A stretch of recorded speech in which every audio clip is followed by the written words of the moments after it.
The security alert chimed on my phone as I sat in my office, finishing a client presentation. A simple notification that would shatter the foundation of my marriage. Live motion detected at our lakeside cabin. I swiped to view the camera feed, expecting to see Cole arriving early for our anniversary weekend. Instead, I froze, my coffee cup suspended mid-air, as I watched my husband of 8 years lead another woman through our front door.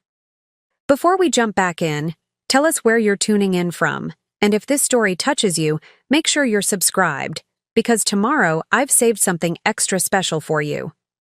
His hand rested on the small of her back, intimate and familiar in a way that made my stomach turn to ice. I watched, unable to look away, as he gave her the tour I'd once received, pointing out the exposed beams I'd insisted on preserving during our renovation, the antique fishing equipment his grandfather had left him, the view of the lake that had sold us on the property in the first place. Only now, he presented these treasures to a stranger, a tall blonde woman who moved through our space as though she belonged there. When he pulled her close for a kiss in front of the stone fireplace where we'd spent countless winter evenings, something inside me went perfectly, terrifyingly still. The cabin had been our sanctuary, the place we escaped to when the world pressed in too close. We'd purchased it 5 years ago, a rundown property that we'd lovingly restored together, weekend by weekend. We'd talked about retiring there someday, watching sunsets from the deck, growing old in rocking chairs overlooking the water. Now, he was sharing it with someone else, contaminating every memory with her presence. I sat motionless, watching them move through the rooms, his hand never leaving her body. They disappeared into our bedroom, and I finally set down my coffee cup with trembling fingers. I closed the security app, unable to witness any more. The silence in my office pressed against my eardrums as I tried to process what I'd just seen. 3 days from now, we were supposed to celebrate our anniversary at that cabin. I had already arranged for time off, packed a bag with new lingerie, purchased his favorite whiskey. I'd been worried about us lately. The growing distance, his late nights at work, the way he barely looked at me over dinner. This weekend was supposed to reconnect us, to bridge whatever gap had formed when I wasn't paying attention. Now I understood the distance. It had a name, a face, a body that my husband seemed to know as intimately as he once knew mine. I don't know how long I sat there, staring at the blank screen of my phone. Minutes, perhaps. Or hours. Time seemed to bend and warp around me. Eventually, my administrative assistant, Lucy, knocked on my door, concerned I'd missed my next meeting. I waved her off with some excuse about a family emergency. It wasn't a lie. In some detached part of my brain, I noticed how calm I sounded, how steady my hands were as I gathered my things. Shock, probably. The numbness that precedes pain. I'd experienced it once before, when I broke my arm falling from a horse as a teenager. That strange, floating moment before the nerve endings catch up with the injury. I drove home on autopilot, my mind racing ahead to calculate what I needed to do. The cabin was a 3-hour drive north, nestled in a secluded cove on Lake Serenity. Cole had told me he'd be in Atlanta until Saturday for a business conference. Another lie in what I was beginning to suspect was a tapestry of deceptions. Our home, our primary residence in the suburbs, felt suddenly foreign when I walked through the door. How many other lies filled these rooms? How long had he been seeing her? Was this a one-time indiscretion or something more enduring? The questions multiplied, breeding in the corners of my mind like shadows at dusk. I moved through the house with purpose, ignoring the framed wedding photos that now seemed like artifacts from someone else's life. In our home office, I booted up my laptop and accessed our shared accounts. The cabin security system was state-of-the-art, Cole's insistence, given the property's remote location. It allowed remote monitoring, control of entry points, and most importantly right now, the ability to change access codes. My fingers hovered over the keyboard. What I was contemplating wasn't a small thing. It wasn't an impulsive reaction. It was a declaration of war. But as I recalled the confidence with which Cole had guided that woman through our special place, something hardened inside me. This wasn't just about his betrayal. It was about his audacity, his disrespect, his assumption that I would remain ignorant while he desecrated what we'd built together. I changed the door codes first. Then the alarm system passwords. I revoked his digital key access and authorized a complete security protocol update. The system asked if I wanted to push notification of these changes to all registered users. I clicked no. Let him discover it when he tried to leave. Next, I called Anton, the local property manager who looked after the cabin when we weren't there. Anton had become a friend over the years, helping us navigate permits for the renovation, recommending local contractors, occasionally bringing us fresh fish from his morning catches. "Dina, how are you?" His familiar voice carried the lilt of his Russian heritage despite decades in America. "I've been better, Anton." My voice sounded strange to my own ears, flat, controlled. "I need a favor, and I need your discretion." There was a pause. "Of course, anything." "Cole is at the cabin with someone he shouldn't be. I've changed the security codes, but I need you to change the physical locks as soon as possible. Today." Another pause, longer this time. Anton was nothing if not perceptive. "I understand. I can be there in 2 hours with my toolkit. Do you want me to confront—" "No." I cut him off. "Just change the locks. If they're still there, simply say it's scheduled maintenance I arranged weeks ago. Don't engage beyond that. And if they leave before I arrive, then change them anyway. And Anton? I'd appreciate if you could keep an eye on the property over the next few days. Let me know when they leave." "Consider it done," he said without hesitation. "I'm sorry, Dina." I thanked him and hung up, feeling the first crack in my composure. Anton's simple expression of sympathy threatened to unravel the tight control I'd maintained since watching that security footage. I pushed the feeling down. I couldn't afford to fall apart. Not yet.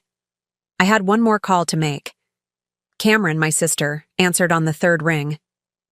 "Hey, stranger. I was just thinking about you. How's the anniversary planning going?"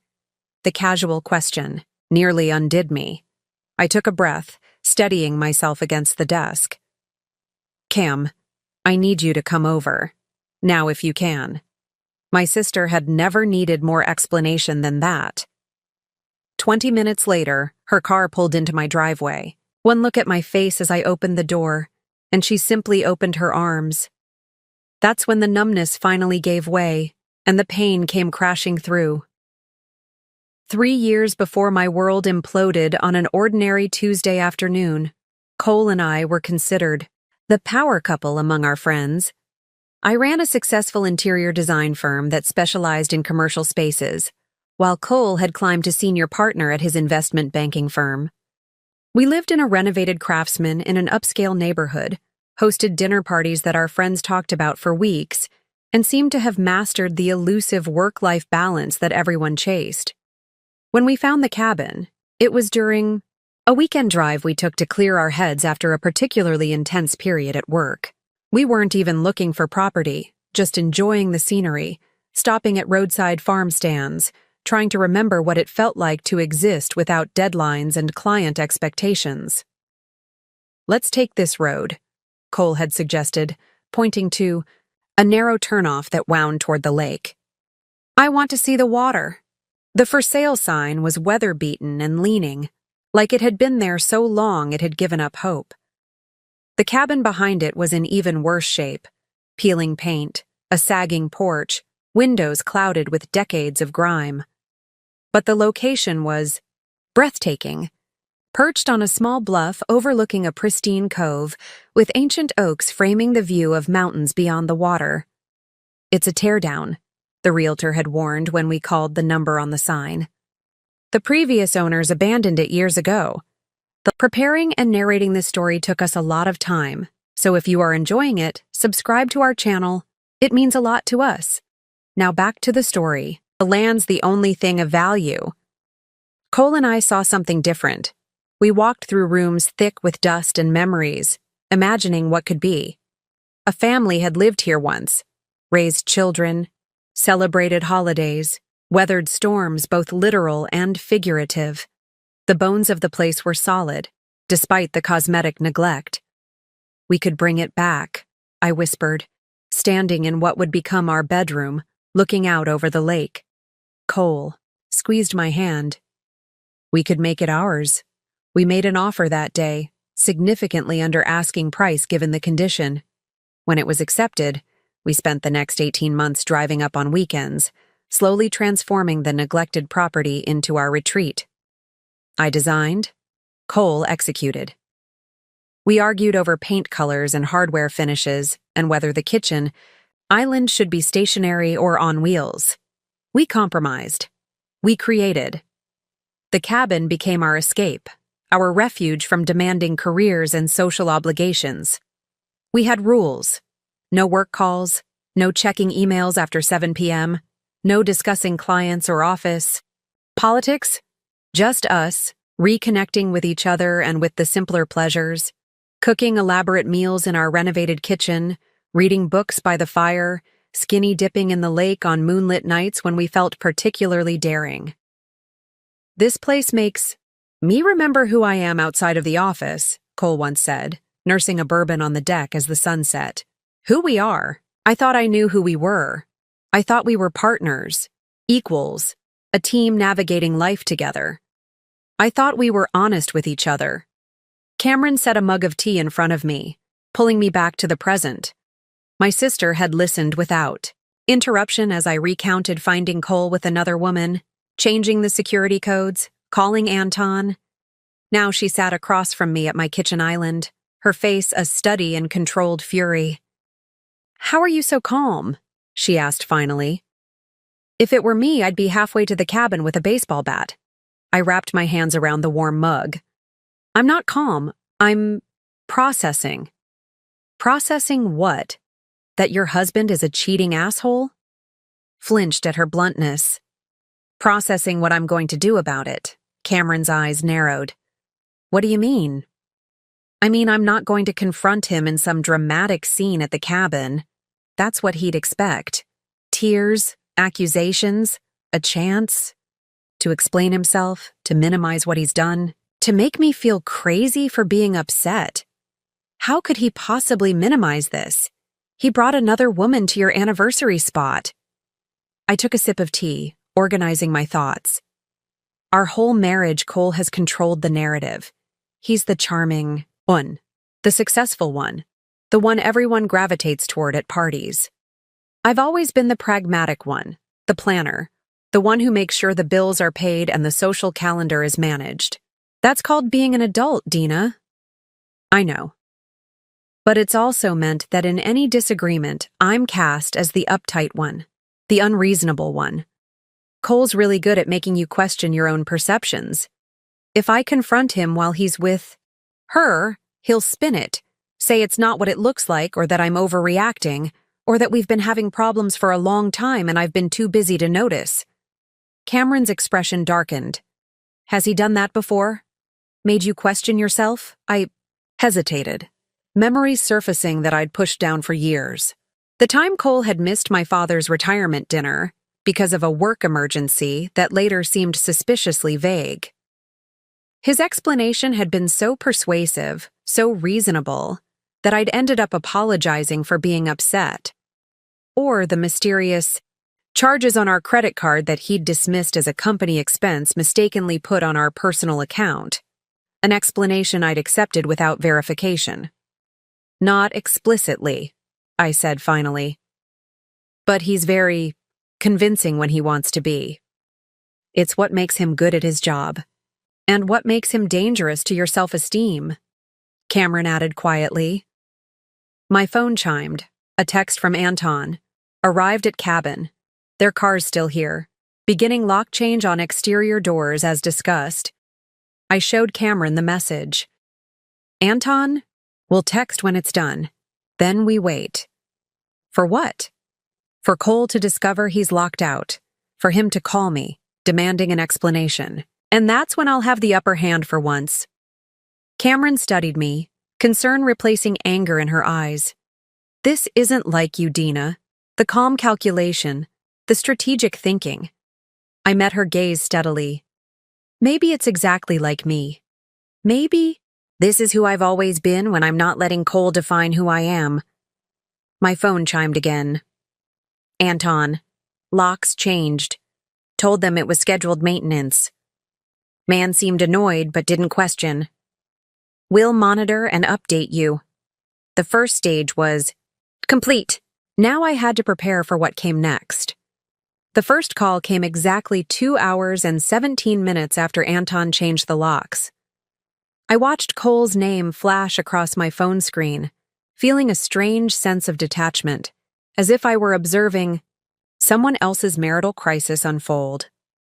I let it ring through to voicemail, then again 5 minutes later. And again, 3 minutes after that. When I finally picked up on his fourth attempt, my voice was steady. Hello, Cole. Dina, what the hell is going on? His voice carried that familiar tone, part confusion, part irritation, that he used whenever something didn't go according to his plans. Someone changed the locks at the cabin. The security codes aren't working either. Yes, I replied simply. I did that. The silence that followed stretched so long I might have thought we'd been disconnected if not for the sound of his breathing, suddenly heavier. Why would you do that? His voice had shifted, softened, became cautious. I think you know. Why? I kept my responses short, denying him the opportunity to seize control of the conversation. Another pause. I heard muffled sounds, as if he'd covered the phone to speak to someone else. My stomach clenched, imagining him explaining the situation to the blonde woman, perhaps gesturing in frustration while mouthing that his wife was being difficult. Listen, Dina, I don't know what you think is happening, but you're jumping to conclusions. His voice was back, smoother now, the tone he used to diffuse tense client situations. I'm at a work retreat. Marshall brought the team up here for strategy sessions. I almost laughed at the absurdity of his lie. Is that so? And does your strategy include taking your colleague to our bedroom? His sharp intake of breath told me everything. The cabin has security cameras, Cole. I saw you arrive. I saw who you arrived with. I saw everything. Dina, his voice took on a pleading edge. It's not what it looks like. The cliché almost made me laugh. It looks exactly like what it is. You, bringing another woman to our cabin, to our bed, while telling me you were at a conference in Atlanta. I can explain. I'm sure you can. I cut him off. You're very good at explanations. But I'm not interested in hearing them. As I spoke, I opened my laptop and pulled up the file I'd been compiling all afternoon. After Cameron left to pick up dinner, I'd gone through our financial records with methodical precision, looking for patterns I'd missed. And I'd found them. Charges at restaurants I'd never been to, weekend work trips that coincided with suspicious credit card activity, a secret bank account I'd discovered linked to our joint finances. What happens now?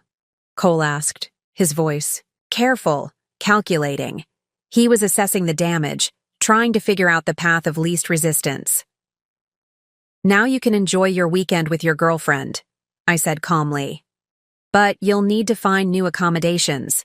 Your access to the cabin has been permanently revoked. You can't just— Actually, I can. The cabin is in my name, Cole. If you check the property records, which I'm guessing you never bothered to do, you'll find that while both our names are on the mortgage, the deed lists me as the sole owner. It had been Cole's idea, ironically. Something about tax advantages given my business structure, a detail he had apparently forgotten. Another muffled conversation on his end. I pictured him pacing, running his hand through his hair the way he did when stressful situations slipped beyond his control. This is ridiculous, he finally said, anger bleeding through his composed facade. Where am I supposed to go? We're 3 hours from home. That sounds like a problem you created for yourself, I replied. I suggest you start with the Lakeview Inn about 20 minutes south of the cabin. They usually have vacancies this time of year. I heard him exhale sharply. And our anniversary weekend? We're supposed to be there together in 3 days. The audacity was breathtaking. There is no anniversary weekend, Cole. Not anymore. I ended the call before he could respond, setting my phone down on the kitchen counter with trembling fingers. Only then did I allow myself to acknowledge the warning signs I'd been ignoring for months, perhaps years. The late nights at the office that had become more frequent. The business trips that seemed to multiply on his calendar. The way he'd stopped, asking about my day, stopped sharing details about his. The diminishing intimacy, explained away by stress and schedules. The password on his phone that hadn't existed before, justified as a new company security policy. But there had been earlier signs too. Subtle shifts I'd attributed to the natural evolution of a long-term relationship. Cole checking his phone constantly during our rare dinners together. The mysterious text messages that made him smile in a way he no longer smiled at me. His sudden interest in his appearance. New clothes, a different haircut, an expensive gym. Membership he actually used. Cameron had noticed before I had. 6 months ago, during a girls' night at my house, she'd watched Cole leave for a client dinner, dressed in his best suit, freshly shaved, wearing cologne I'd given him for Christmas, but that he rarely used. He's putting in a lot of effort for clients, she'd observed after he left, her voice carefully neutral. I'd dismissed her concern. Image is everything in his industry. First impressions, you know. She hadn't pushed, but the look she gave me contained a warning I hadn't been ready to receive. My phone buzzed with a text from Anton. They're packing up. Looking angry. Should I stay out of sight? I replied quickly. Yes. Let me know when they leave. As I set the phone down, it immediately began ringing again. Cole. I silenced it and watched as a text appeared instead. We need to talk about this like adults. Stop being childish. His attempt to flip the script, to cast me as the unreasonable one, was so predictable it almost made me sad. The man I'd married, the man I thought I knew, was a carefully constructed facade. And now that I could see through it, I wondered how much else of our life together had been an illusion. My phone chimed again with another text from Anton. They've left, heading south on the main road. The first confrontation was over, but I knew Cole well enough to understand this was just the beginning. By evening, Cole's tactics had evolved from demands to diplomacy. His text messages shifted from accusatory, "This is completely unreasonable," to conciliatory, "Let's talk this through," to apologetic, "I made a mistake. We can fix this." I read, each one without responding, watching his desperation grow with each unanswered plea. Cameron returned with takeout and a bottle of wine. "Any word from Anton?" she asked, unpacking containers of Thai food. "They left about an hour ago," I replied, showing her my phone. "Heading south, probably to that inn I mentioned." "And Cole?" Cycling through his playbook of manipulation techniques. I scrolled through his messages for her to see. He'll be calling mutual friends next, trying to spin the story before I can. As if on cue, my phone lit up with a call from Allison, my closest friend besides Cameron. I showed the screen to my sister. "Right on schedule." Cameron raised an eyebrow. "You're not going to answer?" I shook my head. "Not yet. I need to get my affairs in order first." "Affairs being the operative word?" Cameron muttered, pouring wine into 2 glasses. While we ate, I explained what I'd discovered during my afternoon of financial investigation. The secret bank account had been opened 3 years ago, around the time Cole started traveling more frequently. Credit card statements showed patterns of spending at high-end restaurants and hotels, often in locations just a few hours' drive from our city. There were jewelry purchases I'd never received, spa packages for two, weekend getaways disguised as business trips. This wasn't a one-time thing, I said, pushing my food around my plate. This has been going on for years. Cameron's expression darkened. Do you know who she is? The woman from the cabin? I shook my head. I got a good look at her face on the security footage, but I don't recognize her. She could be someone from his office, a client, someone he met elsewhere entirely. Does it matter? I considered the question. Not really. The betrayal would be the same regardless of who she is. My phone began ringing again. This time, it was Marco, Cole's best friend since college. I declined the call. He's rallying the troops, Cameron observed. Of course he is. Cole hates losing control of any situation. I took a sip of wine. He's trying to get ahead of the story, make sure his version reaches everyone first. Which is why you should be talking to your friends, telling them the truth. I set my glass down. I will. But first, I need to secure more than just the cabin. After dinner, I made 2 calls. The first was to my attorney, Mario, who agreed to meet me first thing in the morning.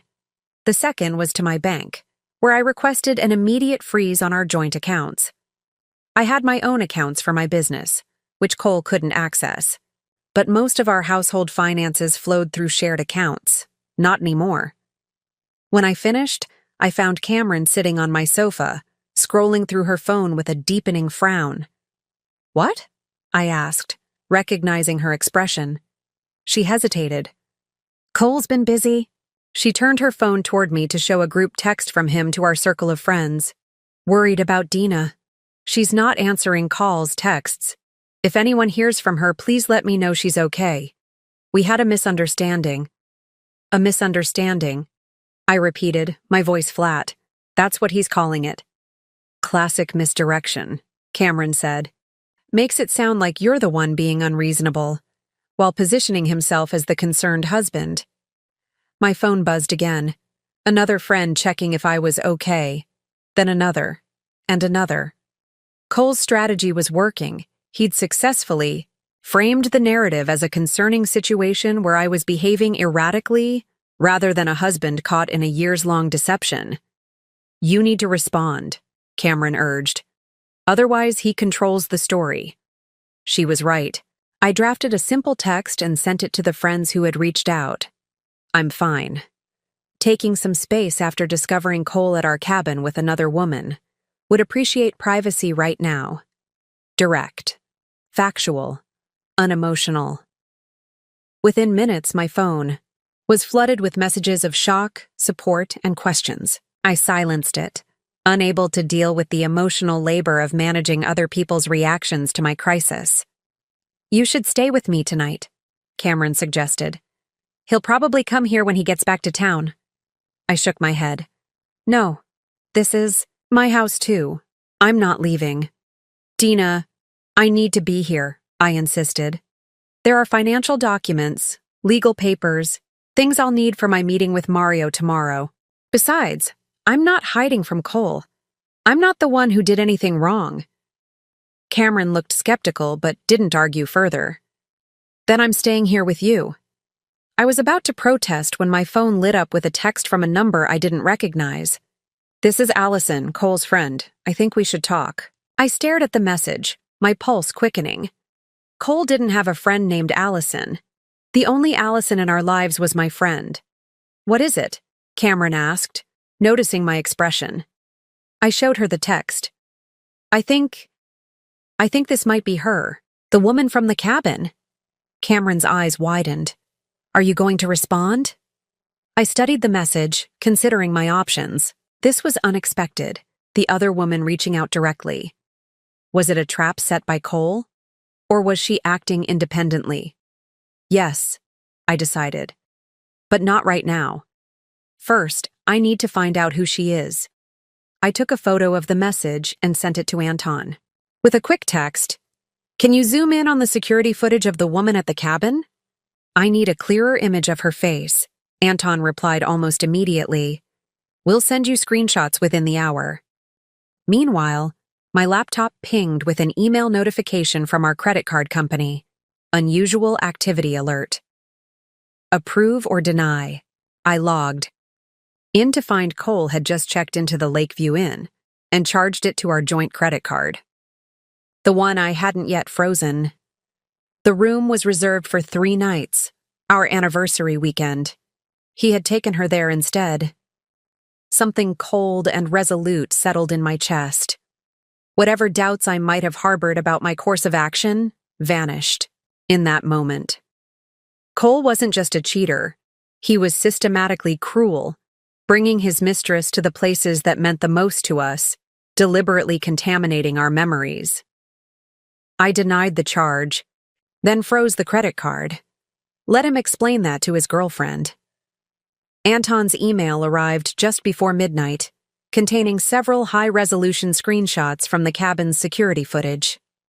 I sat at the kitchen island, Cameron leaning over my shoulder as I opened the attachments. The woman's face came into sharp focus. Early 30s, striking features, professionally highlighted blonde hair. There was something vaguely familiar about her, but I couldn't place it. "Do you recognize her?" Cameron asked, studying the images. I shook my head. "Not really, but I feel like I should." I downloaded the clearest photo and ran a reverse image search online. Nothing. Then, on a hunch, I navigated to Cole's company website and began scrolling through their team page. "There," Cameron pointed suddenly. 4th row down. The professional? Headshot showed the same woman, her hair pulled back in a sleek ponytail, wearing a tailored blazer and a confident smile. The caption beneath read, "Allison Reeves, Senior Investment Strategist." "She works with him," I said flatly. "Of course she does." I clicked on her profile and scanned it quickly. She'd joined the firm 2 years ago, coming from a competitor in Chicago. Her credentials were impressive. MBA from Wharton, series of promotions at prestigious firms, specialization in the same sector Cole managed. "Do you think that's how they met?" Cameron asked. "At work?" "Probably. But 2 years. I trailed off, remembering how our relationship had shifted around that time. Cole had become increasingly critical of small things, the way I organized our pantry, how I loaded the dishwasher, my preference for documentaries over action movies. Insignificant complaints that, in retrospect, seemed designed to create distance, to justify his emotional withdrawal. I turned back to my phone and reread the text from Allison's number. "This is Allison, Cole's friend. I think we should talk." After a moment's consideration, I replied, "What could we possibly have to talk about, Ms. Reeves?" Her response came almost immediately. "So you know who I am. I know you work with my husband. Yes. And that you're more than colleagues." There was a longer pause before her next message. "It's not what you think. Cole told me you were separated." A cold laugh escaped me. Cameron looked up sharply. "What?" I showed her the text exchange. The oldest excuse in the book. He told me he was separated. "You don't believe her?" "I don't know," I admitted. "But it doesn't really matter. Whether she knew about me or not doesn't change what Cole did." Typed a response. "We are not separated. Never have been." "If Cole told you that, he lied to you too." 3 dots appeared, disappeared, then appeared again. Finally, "I'd like to meet in person. I have information you should know." I stared at the message, uncertain how to proceed. Was this a trap? A ploy Cole had orchestrated to make me look unreasonable if I refused? Or did Allison genuinely have something to tell me? "Don't do it," Cameron advised, reading over my shoulder. "Nothing good can come from meeting her." But curiosity nagged at me. What if she knows something important? Something that could help me legally? Or what if she's planning to record your conversation? Make you say something Cole could use against you? I considered this possibility. Cole was certainly calculating enough to attempt such a maneuver. But something about Allison's messages felt genuine. the immediacy of her responses, the directness of her approach.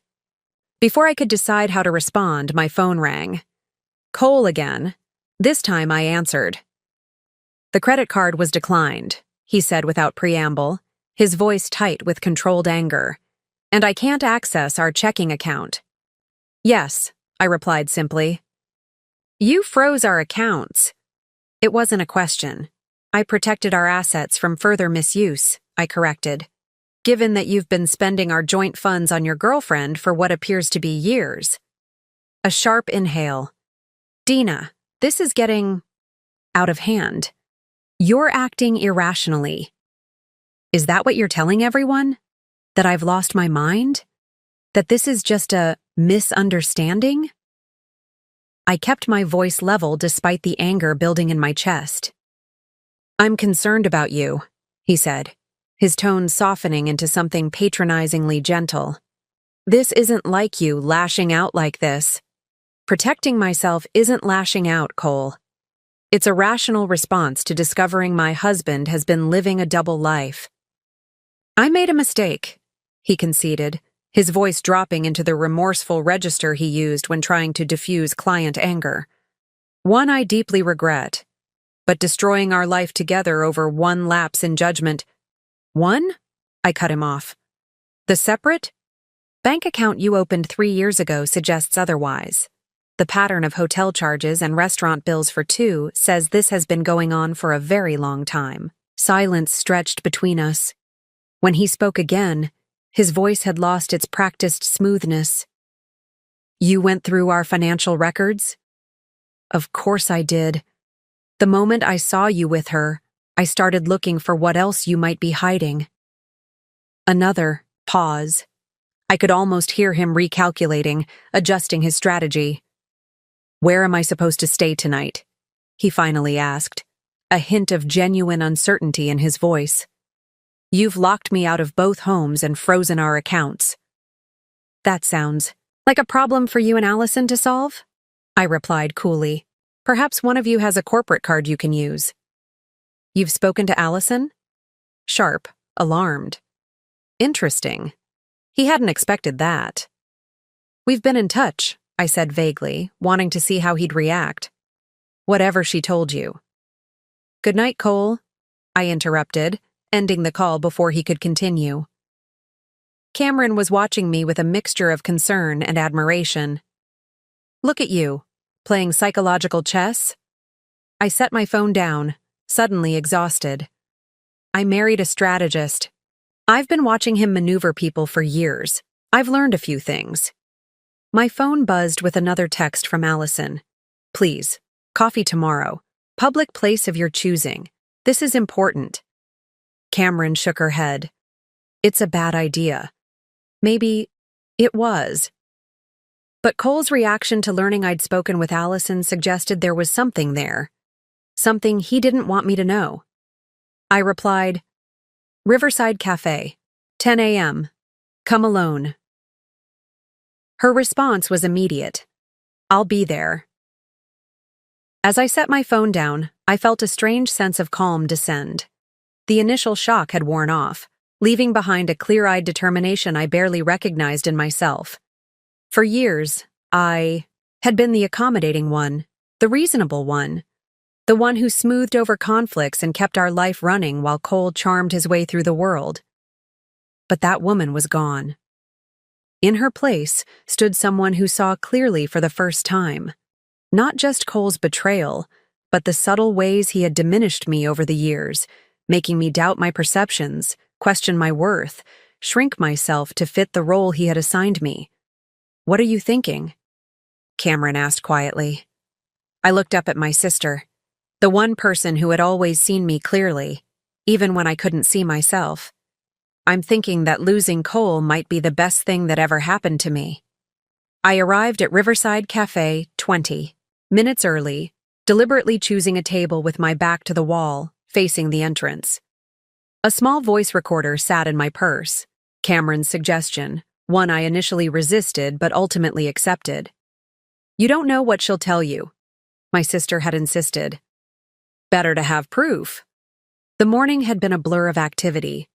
After a fitful night's sleep, I'd met with Mario, my attorney, who listened without interruption as I detailed Cole's infidelity, the cabin confrontation, and my subsequent financial maneuvers. "You've done well protecting yourself," he said when I finished. "But there's more we need to do." We spent an hour discussing strategy, what documents I needed to gather, what assets needed to be secured, how to document Cole's years of deception. I left with a clear action plan and Mario's promise to begin drafting divorce papers immediately. "Don't make any major decisions yet," he'd cautioned, "but let's be prepared." Now, sipping a cappuccino and watching the cafe door, I felt oddly composed. The devastation of yesterday had crystallized into something harder, more resolute. Where there should have been grief, I found clarity. At precisely 10 a.m., Allison Reeves walked in.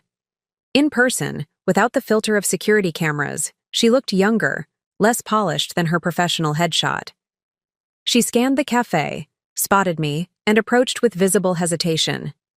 "Dina?" she asked, though she clearly knew who I was. I gestured to the chair across from me without standing. "Ms. Reeves," she sat, placing her handbag carefully on the empty chair beside her. Up close, I could see the tension in her shoulders, the slight redness around her eyes suggesting a sleepless night. "Thank you for meeting me," she began, her voice firmer than I expected. "I know this is unconventional." "That's one word for it," I replied. "You said you had information, I'm listening." She ordered a coffee when the server approached, then waited until we were alone again before continuing. "Cole lied to me," she said bluntly. "For over a year, he told me he was separated, that you were living apart and quietly finalizing your divorce." I studied her face, looking for signs of deception. Found none. "And you believed him?" I had no reason not to. She met my gaze directly. The hours he spent with me, the weekends away, it all seemed consistent with someone who was single or nearly so, except for the wedding ring he still wears. She flinched slightly.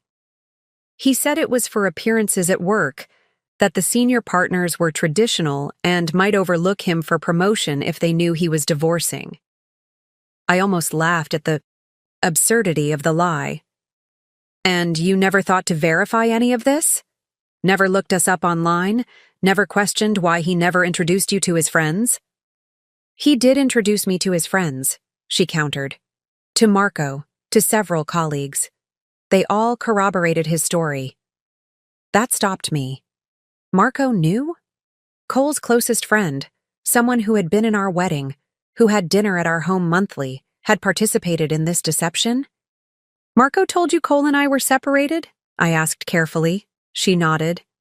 "He said you'd been having problems for years, that it was just a matter of time." A cold weight settled in my stomach. The betrayal expanded beyond Cole, encompassing people. I'd considered friends. How many others knew? How many had covered for him, smiled to my face while knowing what was happening behind my back? "That's not why I asked to meet," Allison continued, interrupting my thoughts. "Last night, after you changed the locks, after the hotel card was declined, Cole was different." "Different how?" "Angry. Calculating." She hesitated. "He made some calls. I only heard parts of the conversations, but he was talking about offshore accounts, about moving assets, names I didn't recognize. And then..." She stopped abruptly. "And then what?" I prompted. "He got a call that seemed to upset him. After that, he told me he had to go back to the city immediately, that something had come up with work. He left me at the hotel to find my own way back." "When was this?" "Around midnight." I processed this information, trying to make sense of it. Cole had left the lake, headed back to the city. Was he coming home? Planning some counter-move? "There's more," Allison said quietly. While he was in the shower earlier that day, a notification came through on his phone. I shouldn't have looked, but it was right there, and She pulled out her own phone, scrolled through it, and turned the screen toward me. I took a screenshot. The image showed an email notification. Transfer complete. Cayman account ready. Per instructions. This was yesterday? I asked sharply. She nodded. After you called him about the cabin. I didn't think much of it at the time, but after hearing those later phone calls. She leaned forward. I think he's hiding money, Dina. Significant amounts of money. My mind raced. If Cole was moving assets offshore, it meant he was preparing for divorce, trying to shield resources from being divided. But why now? The timing suggested he'd been planning this before I discovered his affair. Why are you telling me this? I asked, watching her carefully. Why take his side? I'm not taking sides, she replied firmly. I'm doing what I wish someone had done for me 3 years ago. What do you mean? She took a deep breath. My ex-husband did the same thing Cole is doing to you. The lies, the gaslighting, the hidden finances. By the time I figured it out, he'd moved everything of value beyond my reach. I lost everything. My home, my savings, even my credit score. I'm still rebuilding. I studied her, searching for signs of manipulation or deception. Found only what appeared to be genuine regret. When did you realize Cole had lied about us being separated? I asked. When you texted me back last night. The way you responded. So certain, so clear. It didn't match what Cole had told me about you. She looked down at her coffee. And then I started noticing other inconsistencies. Things that hadn't quite added up before but that I'd ignored. The way he never took me to certain restaurants, how he always paid cash for certain things, how he'd never let me see his home in the city. Our home, I corrected automatically. Yes, your home. She met my gaze. Again. I'm not asking for forgiveness, Dina. I probably don't deserve it. But I thought you should know what he's doing financially before it's too late. The server returned with the bill. I reached for it, but Allison was faster. Please, she said. Let me at least do this. I let her pay, watching as she signed the receipt. As she gathered her belongings to leave, I made a decision. Allison, I said, stopping her. I need to ask you something, and I need the truth. She hesitated, then nodded. Was the cabin the only time he took you to one of our properties? A flicker of confusion crossed her face. Properties? No. We usually met at hotels or at my place. She frowned slightly. The only other place was a condo downtown, he said was an investment property. Penthouse with a view of the river. We were there a few times over the past month. My breath caught. We didn't own a downtown penthouse, but Cole's parents did. A luxury condo they used when visiting the city, to which Cole had keys. Another layer of betrayal, another family relationship damaged. Thank you for your honesty, I said, surprising myself with how steady my voice remained despite the fresh wave of pain. Allison looked at me for a long moment. He's not who either of us thought he was, she said finally, then turned and walked out of the cafe. I remained seated, the small voice recorder still running in my purse, capturing the silence that followed her departure. The drive home from the cafe was a blur, my mind racing with everything Allison had revealed. Cole was hiding money offshore. His closest friends had supported his deception. He'd used his parents' condo for his affair. Each new betrayal compounded the last, creating a mosaic of deceit that stretched back years. I called Mario from the car, using the hands-free system. I need to meet again, I said when he answered. Cole is moving money offshore, I have evidence.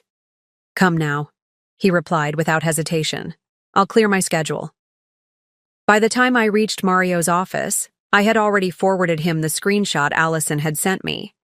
The recording of our conversation was uploading to a secure server Cameron had helped me set up, a digital vault for evidence that Cole couldn't access. This complicates things, Mario said, studying the email notification. But it also strengthens your position if he's attempting to hide marital assets. What do? We file immediately, today, and we request an emergency injunction freezing. All assets. He looked up from his computer. We'll need a judge to sign off, but with this evidence, I believe we can get it done. I nodded, a strange calm settling over me despite the escalation. Do it. While Mario worked on the filing, I stepped into his conference room to call Cameron. As I was about to dial, a text came through from an unknown number. It's Cole's mother. Eleanor, we need to talk. Can you come to our house this afternoon? I stared at the message, caught off guard. Eleanor and Richard Taylor had always been kind to me, welcoming me into their family with genuine warmth.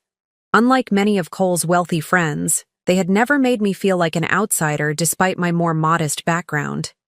The thought of them, learning about Cole's betrayal, especially his use of their condo, brought a fresh wave of pain. I replied, I can be there at 3. The response was immediate. Thank you. Just you, please. By the time I left Mario's office, the emergency injunction had been filed and we were awaiting a judge's signature. The divorce papers would be ready for my signature that evening, and Cole would be served as soon as he returned to the city. Don't engage with him directly, Mario cautioned as I left. If he calls, direct him to me. If he shows up at your house, don't let him in. Everything goes through legal channels now. I drove to the Taylors' stately home in the city's most exclusive neighborhood with a sense of dread. How much did they know? Had Cole already spoken to them, spun his version of events? The thought of having to tell these people I cared about that their son had betrayed not just me but them as well was almost unbearable. Eleanor opened the door before I could ring the bell, her usually impeccable appearance slightly disheveled. She pulled me into a tight hug. "Oh, Dina," she whispered. "I'm so sorry." She led me through the marble-floored entryway into their sunroom, where Richard sat waiting. He stood when I entered, his expression grave. "Cole called us this morning," Eleanor explained as we sat. "He said you'd had a misunderstanding, that you were acting irrationally, freezing accounts and changing locks." I tensed, preparing to defend myself, but Richard held up a hand. "We didn't." "Believe him," he said firmly. "Not for a second." Eleanor reached over to squeeze my hand. "We've seen the changes in him these past few years.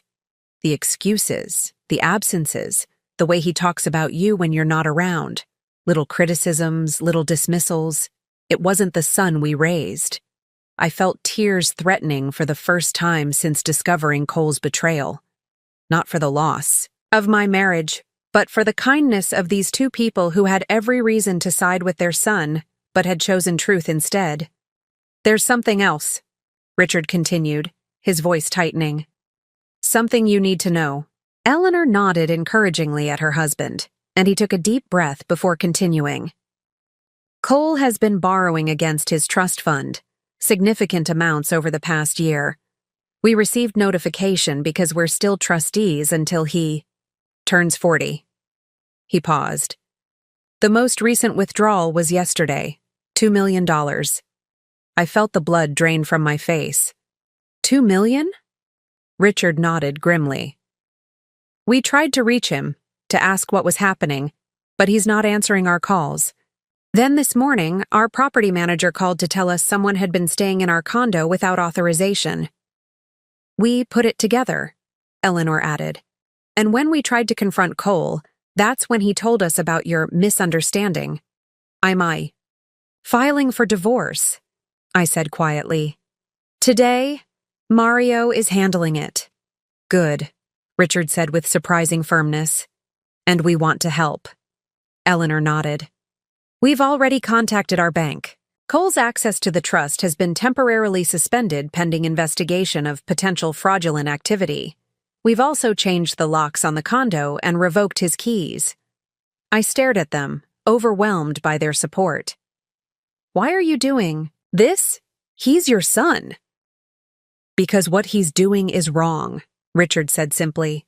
And because we helped create this situation. What do you mean? Eleanor looked down, guilt evident in her expression. The money, the privilege, the easy path we provided. We thought we were giving him advantages, but instead, we raised him to feel entitled, to take what he wants without consequences. We failed him as parents, Richard added, but that doesn't mean we should help him hurt you or anyone else. I sat in stunned silence, trying to process their unexpected alliance. They weren't just offering moral support, they were actively working to hold their son accountable. There's one more thing, Eleanor said, reaching for an envelope on the side table. We want you to have this. She handed me the envelope.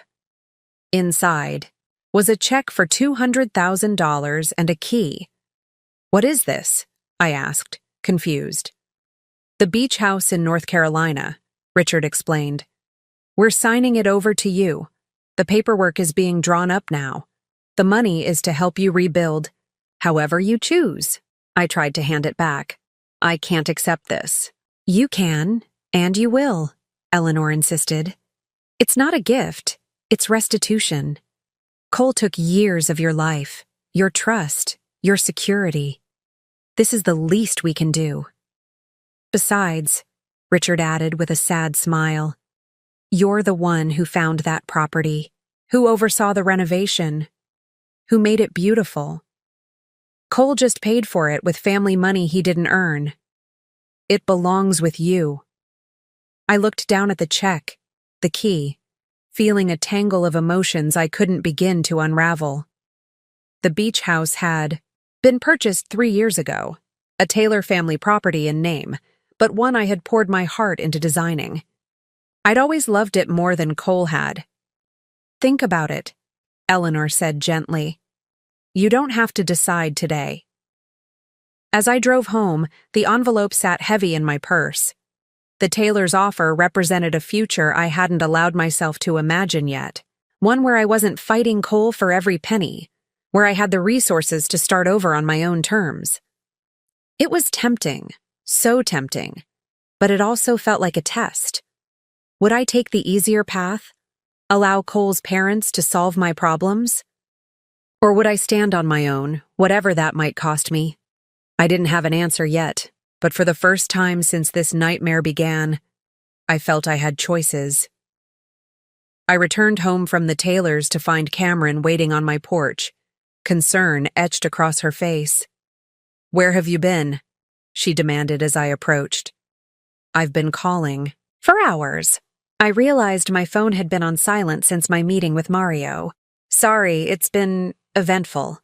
Inside, I told her everything.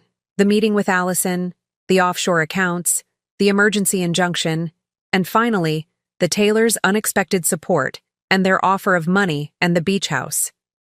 Take it, Cameron said immediately. After what Cole's put you through, you deserve that and more. I sighed, sinking deeper into the couch. It's not that simple. If I take it, I'm still letting Cole's family solve my problems. I'm still tied to them, to him in a way. It's not solving your problems. It's compensation for damages, Cameron countered. Besides, you said yourself you're the one who renovated that beach house. You put your heart into it. Before I could respond, my phone rang. Mario. The judge signed the emergency injunction, he said when I answered. All known accounts are frozen, and Cole will be legally prevented from moving any marital assets once he's served. Speaking of which, do you know where he is? The process server has been trying to locate him. No, I admitted. Last I heard, he was heading back to the city, but that was last night. Let me know if you hear from him. And remember, don't engage directly. I had barely ended the call when a text came through from Allison. Cole just called me. He's furious. Says you're trying to ruin him. Be careful.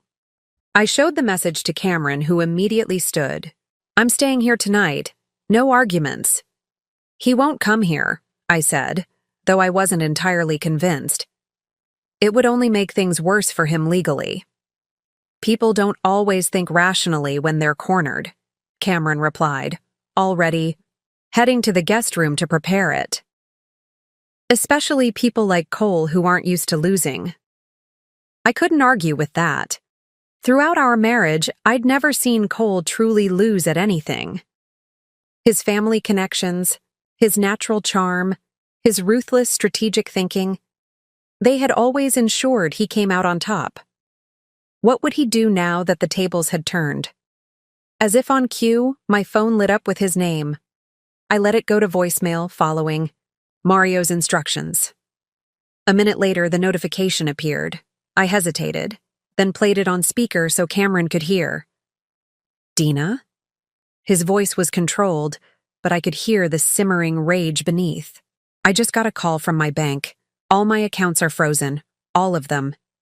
I don't know what game you think you're playing, but this needs to stop now. Call me back. Cameron raised an eyebrow.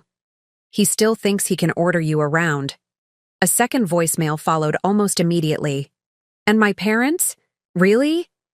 You had to drag them into this? They've revoked my trust access. Do you have any idea what you've done? His voice was less controlled now, the anger bleeding through more obviously. He hasn't been served yet, I realized aloud. He doesn't even know about the divorce filing. When he finds out, Cameron trailed off. My phone buzzed again, a text this time. I'm coming home. We need to talk face to face. Be there at 8. I showed Cameron, who immediately called her husband to come over too. You're not facing him alone, she insisted. I didn't argue. While part of me wanted to confront Cole directly, to look him in the eye as his carefully constructed world collapsed around him, I knew Mario was right. Everything needed to go through legal channels now. Emotion would only cloud judgment. I texted Mario. Cole says he's coming here at 8 p.m. Can the process server be here? Perfect. We'll arrange it. Stay inside. Let the server handle it. By 7:30, Cameron's husband Anton, not to be confused with Anton from the lake, had arrived, along with the process server, a stocky, impassive man named Morris who positioned himself discreetly across the street in an unmarked car. At precisely 8:02 p.m., Cole's BMW pulled into the driveway. Stay inside, Morris had instructed. Let me approach him outside. We watched through the living room window as Cole strode toward the house, his posture rigid with anger. Before he reached the porch, Morris intercepted him, extending an envelope. Even from a distance, I could see Cole's expression morph from confusion to shock to fury as he realized what was happening. He snatched the papers, scanned them briefly, then looked up at the house, directly at the window where I stood watching. The raw hatred in his eyes sent a chill through me.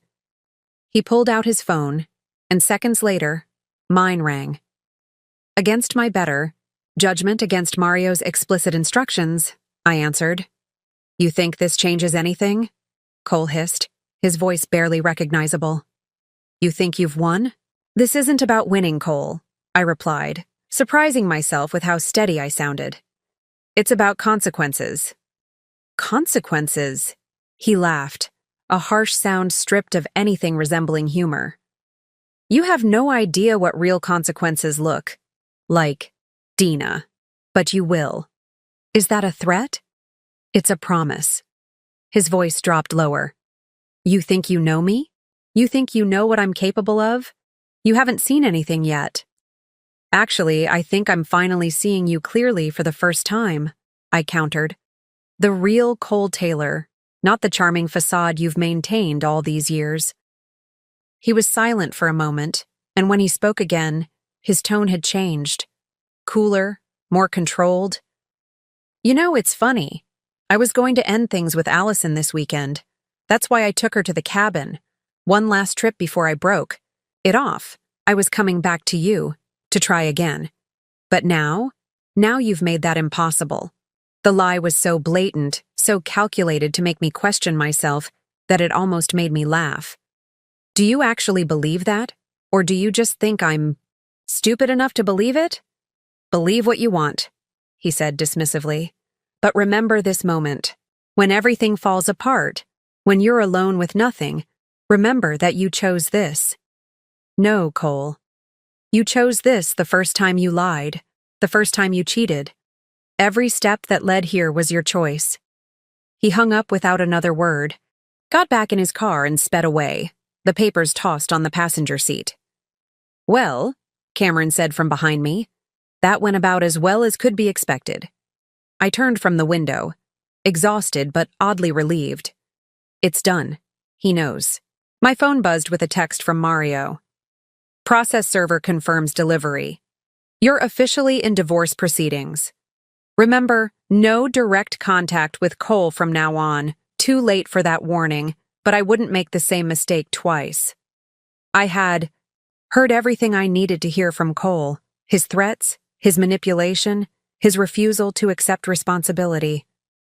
And more importantly, I had heard myself standing firm against him, seeing through his tactics, refusing to be swayed. That night, as I lay in bed staring at the ceiling, I made my decision about the tailor's offer. I would accept the beach house but return the check.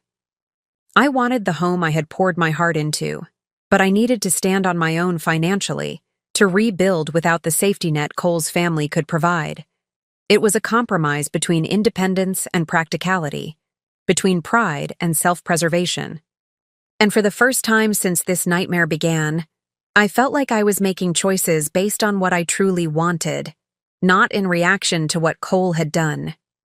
As I drifted toward sleep, my phone chimed with an email notification. Half asleep, I glanced at it, then sat bolt upright as I registered the sender, Cole's executive assistant, Lucy. The subject line read, "You need to see these files. Cole doesn't know I'm sending them." Sleep forgotten, I opened the email to find a single line of text. I can't be part of this anymore. And several large attachments. I stared at my laptop screen, hand pressed to my mouth as I scrolled through. Lucy's files. Sleep was no longer a possibility. Lucy had been Cole's executive assistant for 5 years, a quiet, efficient woman who always remembered my birthday and asked about my projects when we spoke. I'd always liked her but never considered that she might see things at the office that I couldn't, or that she might ultimately choose loyalty to ethics over loyalty to Cole. The files were meticulous, organized with the precision I'd expect from someone in her position. Financial records, email exchanges, calendar entries, photos. Together, they painted a devastating picture not just of Cole's infidelity, which now appeared to extend well beyond Allison, but of something far worse. "Cameron," I called, my voice strained. "You need to see this." My sister appeared in the doorway, bleary-eyed, but instantly alert at my tone. "What is it?" "Evidence," I said, turning the screen toward her. "Not just of affairs, of fraud. The documents showed a pattern of financial mismanagement at Cole's firm, client funds directed into personal accounts, fabricated investment returns, falsified statements. Cole wasn't just hiding money from me. He was hiding money from his clients, his partners, possibly even federal regulators. This is..." Cameron trailed off, scrolling through the files. "This is prison-worthy stuff, Dina." I nodded, still processing the magnitude of what I was seeing. Lucy included notes explaining each document. She says she's been collecting evidence for months, ever since she discovered discrepancies in the books. She was afraid to come forward because Cole had made thinly veiled threats about her job, her reputation. What changed her mind? According to her email, Cole asked her to backdate some documents yesterday after he found out I'd discovered the affair. He's trying to cover his tracks, make it look like certain transactions happened earlier than they did. I pointed to a particular note. She writes that she can't be complicit in fraud on top of everything else. Cameron whistled softly. "So this isn't just about you anymore. This is about Cole potentially facing criminal charges." The realization hit me with physical force. This wasn't just a divorce case anymore. The stakes had escalated beyond anything I had imagined. If these documents were authentic, and Lucy's detailed explanation suggested they were, Cole was facing potential criminal prosecution. "I need to call Mario," I said, reaching for my phone despite the late hour. My attorney answered on the third ring, his voice tense. "Dina, is everything all right?" "I've received documents," I explained, trying to keep my voice steady. "From Cole's assistant. They show financial fraud at his firm, possibly going back years. I'm forwarding them to you now." A pause, then. "This changes the landscape entirely. Don't discuss this with anyone else. I'll review everything and call you in the morning." I barely slept that night. Every time I closed my eyes, I saw the damning evidence, the years of deception extending far beyond our marriage. The man I had built a life with wasn't just unfaithful, he was potentially criminal. Had I ever really known him at all? By morning, Mario had reviewed everything and called an emergency meeting at his office. He greeted me with unusual gravity, ushering me directly into his conference room where a woman I didn't recognize waited. "This is Veronica Walsh," he introduced. "She's a prosecutor with the White Collar Crimes Division. Given what's in those files, I thought it prudent to involve her immediately." My stomach tightened. "Am I in trouble?" Veronica shook her head. "Not at all, Ms. Taylor. But your husband might be in significant legal jeopardy, and we need to establish that you had no knowledge or involvement in his financial activities." The meeting lasted 3 hours. I answered endless questions about our finances, my awareness of Cole's business dealings, when and how I had received Lucy's files. By the end, both Mario and Veronica seemed satisfied that I was an unwitting bystander to Cole's schemes. "What happens now?" I asked as the meeting concluded. "From a divorce perspective, this strengthens your position considerably," Mario explained. "If Cole is facing potential criminal charges, he'll be more likely to settle quickly and generously rather than drag things out in court where more evidence might surface." "And from a criminal perspective?" I turned to Veronica. "My office will need to investigate," she replied carefully. "The evidence is compelling, but we need corroboration. We'll need to speak with Lucy, review original documents, potentially issue subpoenas." "How long will that take?" "Weeks, possibly months. These investigations are thorough by necessity." I nodded, trying to absorb the implications. Should I be concerned for my safety? Cole was threatening when he was served the divorce papers. Mario and Veronica exchanged glances. "It might be prudent to take precautions," Veronica advised. "Not to alarm you, but individuals facing this level of exposure sometimes become desperate." The words hung in the air, heavy with implication. Cole had already demonstrated his capacity for deception, his willingness to threaten when cornered. What would he do if he discovered that criminal charges might be forthcoming? As if reading my thoughts, Mario spoke. "I think you should consider relocating temporarily, Dina. Somewhere Cole wouldn't think to look." "The beach house," I said immediately. "The Taylor's offer. I was going to accept the property, but not the money." Mario nodded approvingly. "Perfect. It's not in your name yet. Not a place Cole would associate with you independently of his family. You could leave today. Be there. By evening." When I left the office, a strange calm had settled over me. The shock of Lucy's revelations had given way to a crystalline clarity. The path forward wasn't easy, but for the first time, it was clear. I called Eleanor Taylor from the car. "I'd like to accept your offer of the beach house," I said when she answered. "But not the money. The property is enough. More than enough." "I understand," she replied, her voice warm with relief. "The paperwork is ready. We can meet this afternoon to sign everything." "Actually," I hesitated, "I was hoping to go there today, to stay for a while." A pause, then. "Of course. Richard will have the caretaker prepare everything. Are you all right, Dina?" I considered the question. Was I all right? My marriage was over. My husband was a fraud in every sense of the word. My life had been upended in ways I was still struggling to comprehend. And yet, I will be, I said finally, with a conviction that surprised me. For the first time in a long time, I think I really will be. When I hung up, I realized something fundamental had shifted inside me. I was no longer reacting to Cole's betrayal, no longer defining my actions in opposition to his. I was moving forward on my own terms, toward a future that had nothing to do with him. It wasn't just a house I was reclaiming. It was myself. The North Carolina coastline unfurled before me as I drove the final stretch to the beach house, windows down despite the autumn chill. 5 hours of driving had cleared my head in a way nothing else could have. Each mile had put physical distance between me and the chaos in the city, between the woman I had been and the woman I was becoming.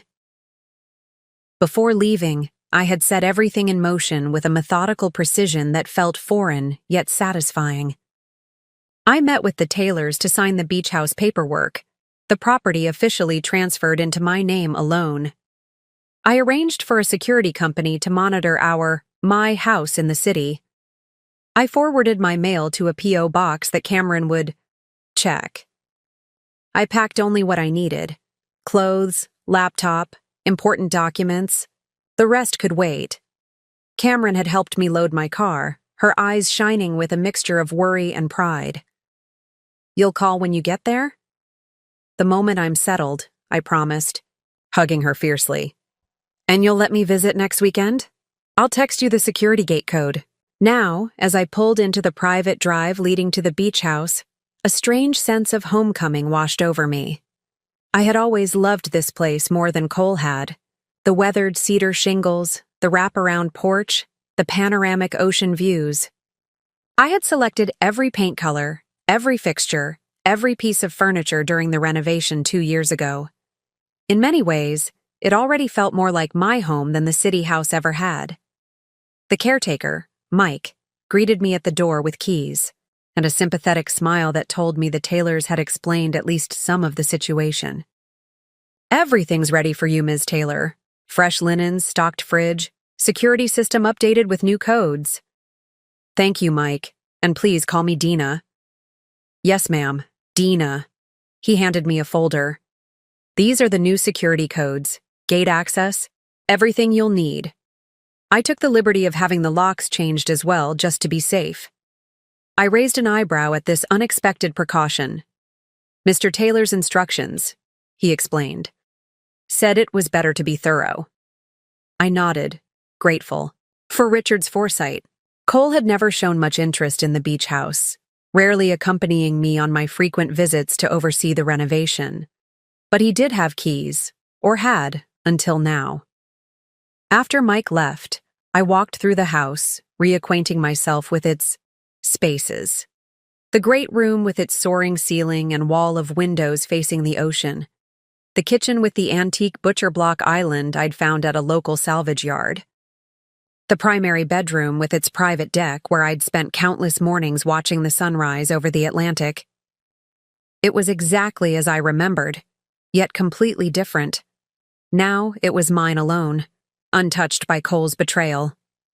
I called Cameron to let her know I'd arrived safely, then sent a brief email to Mario with my new address and contact information, marked confidential. I would be accessible but protected, available for legal proceedings but removed from Cole's immediate reach. Just as I was unpacking, my phone chimed with a text from Lucy. "Cole knows the files are missing. He's looking for me. I've already spoken with the prosecutor and I'm staying with family out of state. Stay safe." A chill ran through me despite the beach house's warm interior. Cole was becoming increasingly desperate, his carefully constructed world collapsing around him. I texted back a quick thanks for the warning, then checked that all doors and windows were securely locked. With nothing left to do but wait, I made myself tea and sat on the deck, watching the waves crash against the shore as twilight settled over the water. For the first time in days, I allowed myself to feel the full weight of everything that had happened: the betrayal, the lies, the shock of discovering the stranger I had married. Tears came, not the heaving sobs of fresh grief, but the quieter tears of mourning something already lost. I wasn't crying for the marriage I had now. I was crying for the marriage I had thought I had, for the years spent loving someone who had never truly existed, except in my imagination. By morning, the storm of emotion had passed, leaving behind a strange, clean clarity. I made coffee and took it to the small office nook off the great room, ready to begin the practical work of rebuilding my life. First, I called my business partner to explain I'd be working remotely for the foreseeable future. Then I contacted my accountant to separate any remaining financial entanglements with Cole. Finally, I reached out to a local realtor about potentially selling the city house after the divorce, a step toward cutting one more tie to my old life. Around noon, Mario called with updates. The prosecutor's office has opened a formal investigation, he reported. They've already interviewed Lucy and are gathering additional evidence. Cole hasn't been charged yet, but it's likely just a matter of time. Has he responded to the divorce filing? I asked. Not formally, no. His attorney requested an extension, which is standard. But unofficially, I've heard he's furious about the injunction freezing the assets. He's telling people you've fabricated allegations to damage his reputation. I almost laughed. Of course he is.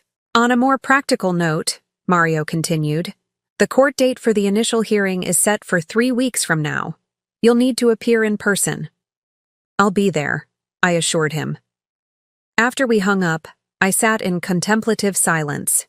3 weeks of peace before I would have to face Cole in court. 3 weeks to strengthen my resolve, to prepare myself for whatever tactics he might employ. My phone buzzed with a text from an unknown number. Where are you?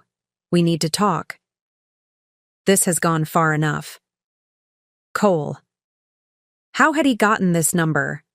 I had changed it yesterday before leaving the city, sharing it only with Cameron, Mario, and the Taylors. Before I could ponder this, another text arrived from the same number. I know you're reading these. If you don't respond, I'll have no choice but to come find you. You can't hide forever. A threat, thinly veiled. I forwarded the messages to Mario with a quick note explaining that I'd changed my number, but Cole had somehow obtained it. Then I blocked the number and put my phone on silent. I wouldn't engage. I wouldn't be baited into responding. Cole wanted a reaction. Anger, fear, anything to confirm he still had some power over me. I wouldn't give him the satisfaction. Instead, I opened my laptop and began working on design concepts for a new commercial project. Normal, productive work that had nothing to do with Cole or the divorce or the upheaval of the past days. For a few hours, I could lose myself in color palettes and spatial arrangements, in the creative process that had always been my sanctuary. Outside, the ocean continued its eternal rhythm, waves building, cresting, breaking against the shore. There was something comforting in its constancy, in the reminder that some forces were beyond anyone's control, even Cole's. This storm, too, would eventually pass. And when it did, I would still be standing. A week passed at the beach house, each day blending into the next with a peaceful rhythm that had been absent from my life for too long. I established new routines, early morning walks along the shore, afternoons working from the sunlit office nook, evenings on the deck watching the sun sink into the Atlantic. Without Cole's constant presence, without the subtle pressure to arrange my day around his preferences, I rediscovered simple pleasures I had gradually abandoned over the years. Cameron called daily with updates from the city. Cole had been seen at his office, looking haggard according to mutual friends. His firm had released a cryptic statement about internal reviews of certain financial procedures, language that suggested the criminal investigation was gaining traction. Lucy remained out of state, cooperating with prosecutors from a distance. And, get this, Cameron said during our Friday check-in. Allison apparently quit her job at the firm, just gave notice and walked out. Smart move, I replied, watching seagulls wheel over the waves. She's distancing herself before everything implodes. She also reached out to me, asking for your new contact information. I paused, surprised. What did you tell her? That I'd pass along her request. She says she has more information that might help you. Something about foreign accounts she discovered. I considered this. Allison had proven herself unexpectedly honest at our cafe meeting, and additional financial evidence could strengthen both the divorce case and the criminal investigation. Give her my email address, but not my phone number or location. Later that afternoon, an email arrived from Allison with several attachments: account numbers, transaction records, screenshots of communications. I found these on Cole's laptop when he left it open at my apartment last month, she wrote. At the time, I didn't understand their significance, but after our conversation, I went back through the photos I'd taken. These might be useful to your attorney. I forwarded everything to Mario, who responded within the hour. This is exactly what we needed. Evidence of additional hidden assets the injunction didn't capture. Well done. For the first time since discovering Cole's betrayal, I felt a glimmer of satisfaction. The tables had turned so completely. The man who had built his life around controlling others, manipulating circumstances to his advantage, was now being undone by the very women he had underestimated. My sense of cautious optimism was reinforced.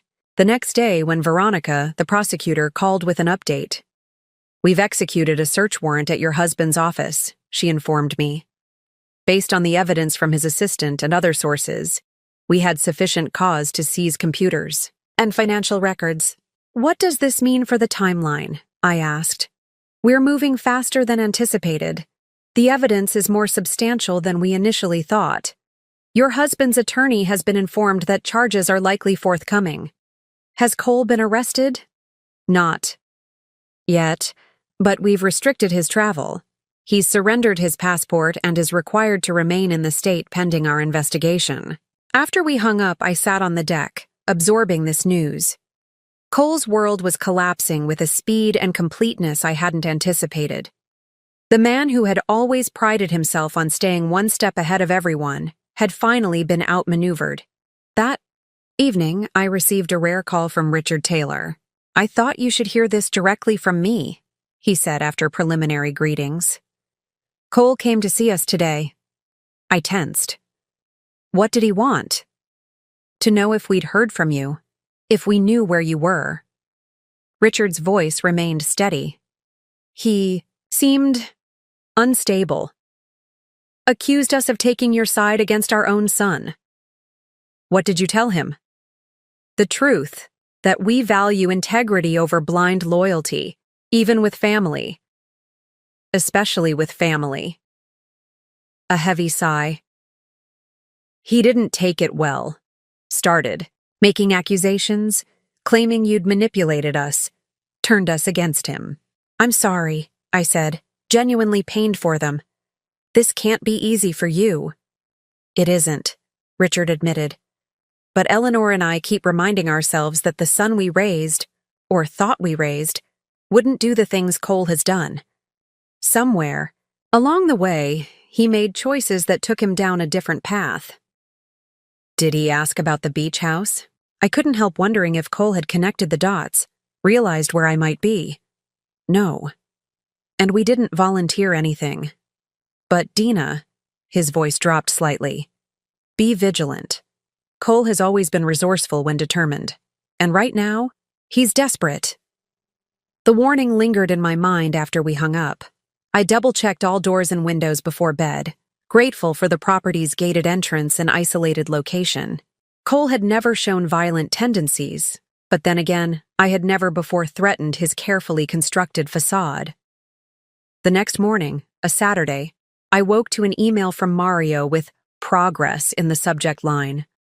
The judge had ruled on our emergency motion, officially recognizing the additional offshore accounts Allison had revealed. All of them were now included in the asset freeze. Furthermore, the court had denied Cole's request to access any of the frozen funds for legal fees related to the criminal investigation. He'll have to use his personal savings or borrow money for his criminal defense, Mario wrote, which means he's running out of resources quickly. This significantly improves our negotiating position for the divorce settlement. For the first time in weeks, I allowed myself to feel something close to triumph. Not because I wanted to punish Cole, though part of me certainly did, but because justice seemed to be functioning as it should. Actions had consequences, even for people like Cole who had spent a lifetime avoiding them. I spent the day working. In the garden, planting fall flowers in beds that had been neglected over the summer, there was something deeply satisfying about driving my hands into the soil, creating something beautiful, and living in a space that was now truly mine. With each plant I settled into the ground, I felt more firmly rooted myself, more connected to this place and the new life I was building. Cameron texted in the afternoon, still planning to visit tomorrow. Any requests from civilization? I smiled at her description of the city as civilization compared to my beachfront paradise. Just yourself and maybe some of that coffee from the place near your apartment, I replied. Her response came quickly. Already packed some. See you around noon. Can't wait to see your Zen retreat. As the sun began to set, I took my customary walk along the shoreline, breathing in the salt air, feeling the cool sand beneath my feet.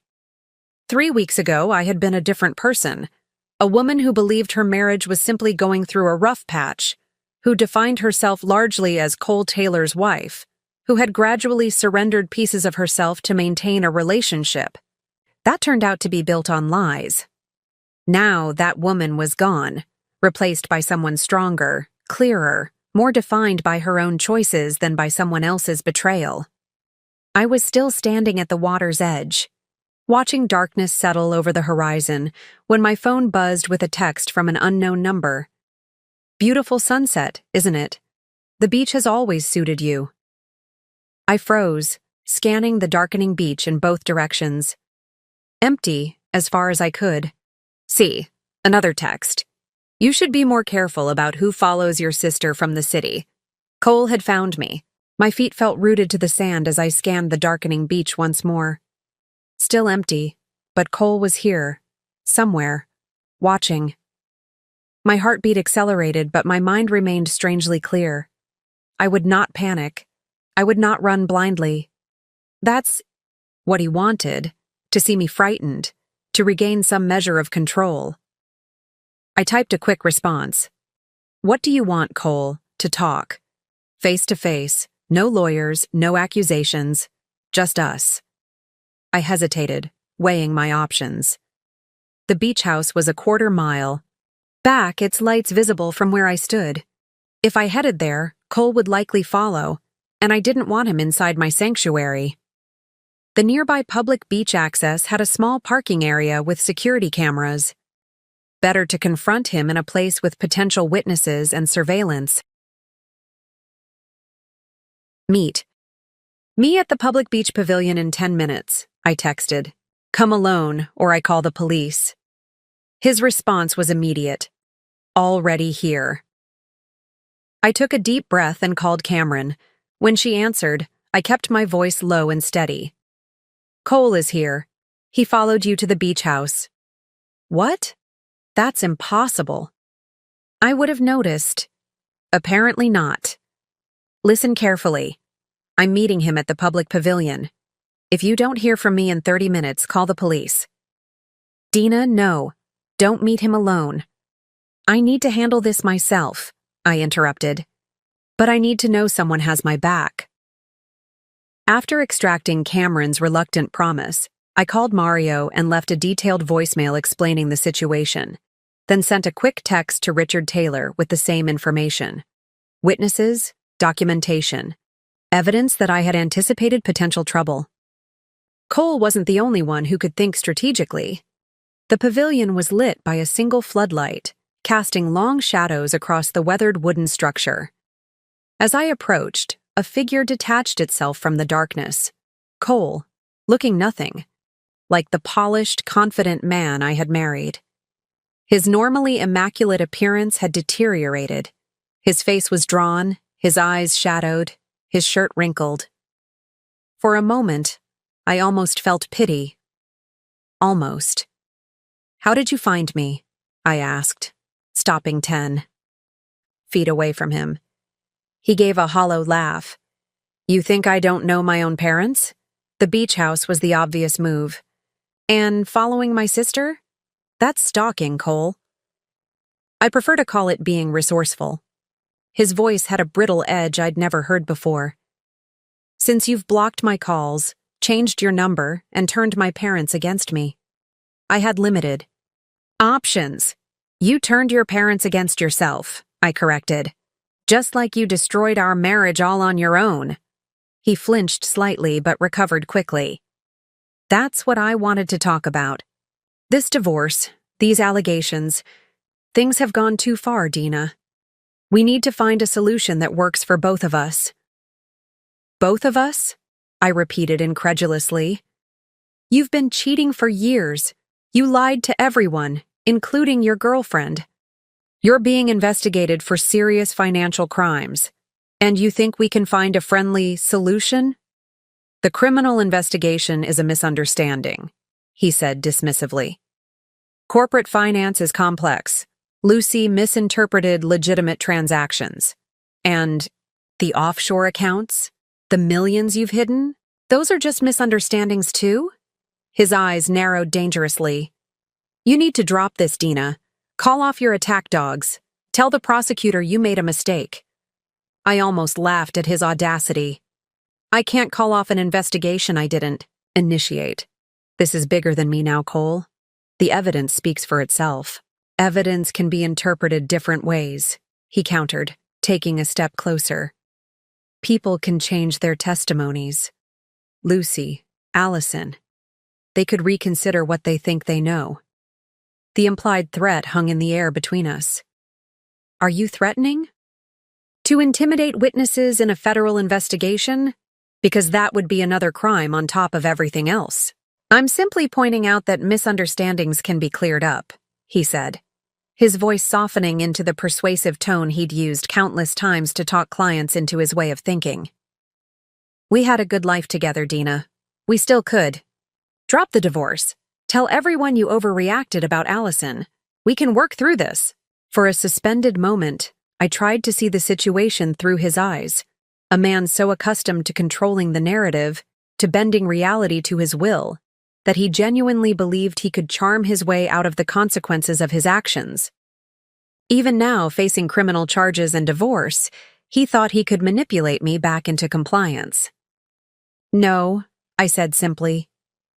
Cole blinked, as if the word was incomprehensible to him. "What?" "No," I repeated more firmly. "I'm not dropping the divorce. I'm not calling off the investigation. I'm not going back to a marriage built on lies. This conversation is over." I turned to leave, heart pounding but step steady. I had said what needed saying. There was nothing left to discuss. "You don't walk away from me," Cole growled, grabbing my arm. Before I could react, headlights swept across the pavilion as a car pulled into the parking area. Cole released me immediately, stepping back into the shadows. The car door opened and Richard Taylor emerged, his tall figure unmistakable even in the dim light. "Dina?" he called. "Are you all right?" "I'm fine," I replied, relief washing through me. "Cole was just leaving." Cole stared at his father in disbelief. "Dad? What are you doing here?" "Making sure no one does something they'll regret," Richard answered calmly, approaching us. "It's time to go, son. This isn't helping your situation."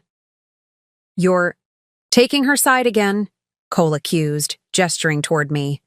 "Your own son—" "I'm trying to protect you from yourself," Richard interrupted. "Every move you make right now is being watched. Following Dina here, confronting her, it only makes things worse for you. You don't understand what's at stake," Cole insisted. "I understand perfectly," Richard countered. "Now, I've called you a car. It's waiting at the main road. Go back to the city, talk to your attorney, and stop making impulsive decisions that will only hurt your case." The authority in Richard's voice seemed to penetrate Cole's desperation. He looked from his father to me, his expression hardening into something cold and remote. "This isn't over," he said quietly. "It is," I replied, "whether you accept it or not." Cole turned and walked away, his figure soon swallowed by the darkness beyond the pavilion's light. Richard and I stood in silence until the sound of his footsteps faded completely. "Thank you," I said finally. "How did you get here so quickly?" "I was already on my way when I got your text," Richard explained. "Eleanor and I were concerned after Cole's visit yesterday. We thought you might need support before Cameron arrives tomorrow." I took a shaky breath, the adrenaline beginning to ebb. "I think he would have—" "I know," Richard said gently. "Come on, let's get you back to the house. I have a security team arriving in the morning. Cole won't get near you again." As we walked back along the beach, I felt something shift inside me.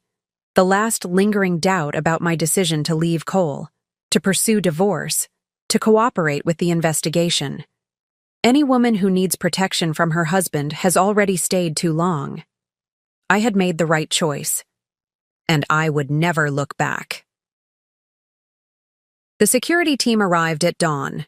Two discreet professionals who established a perimeter around the beach house and installed additional cameras at strategic points.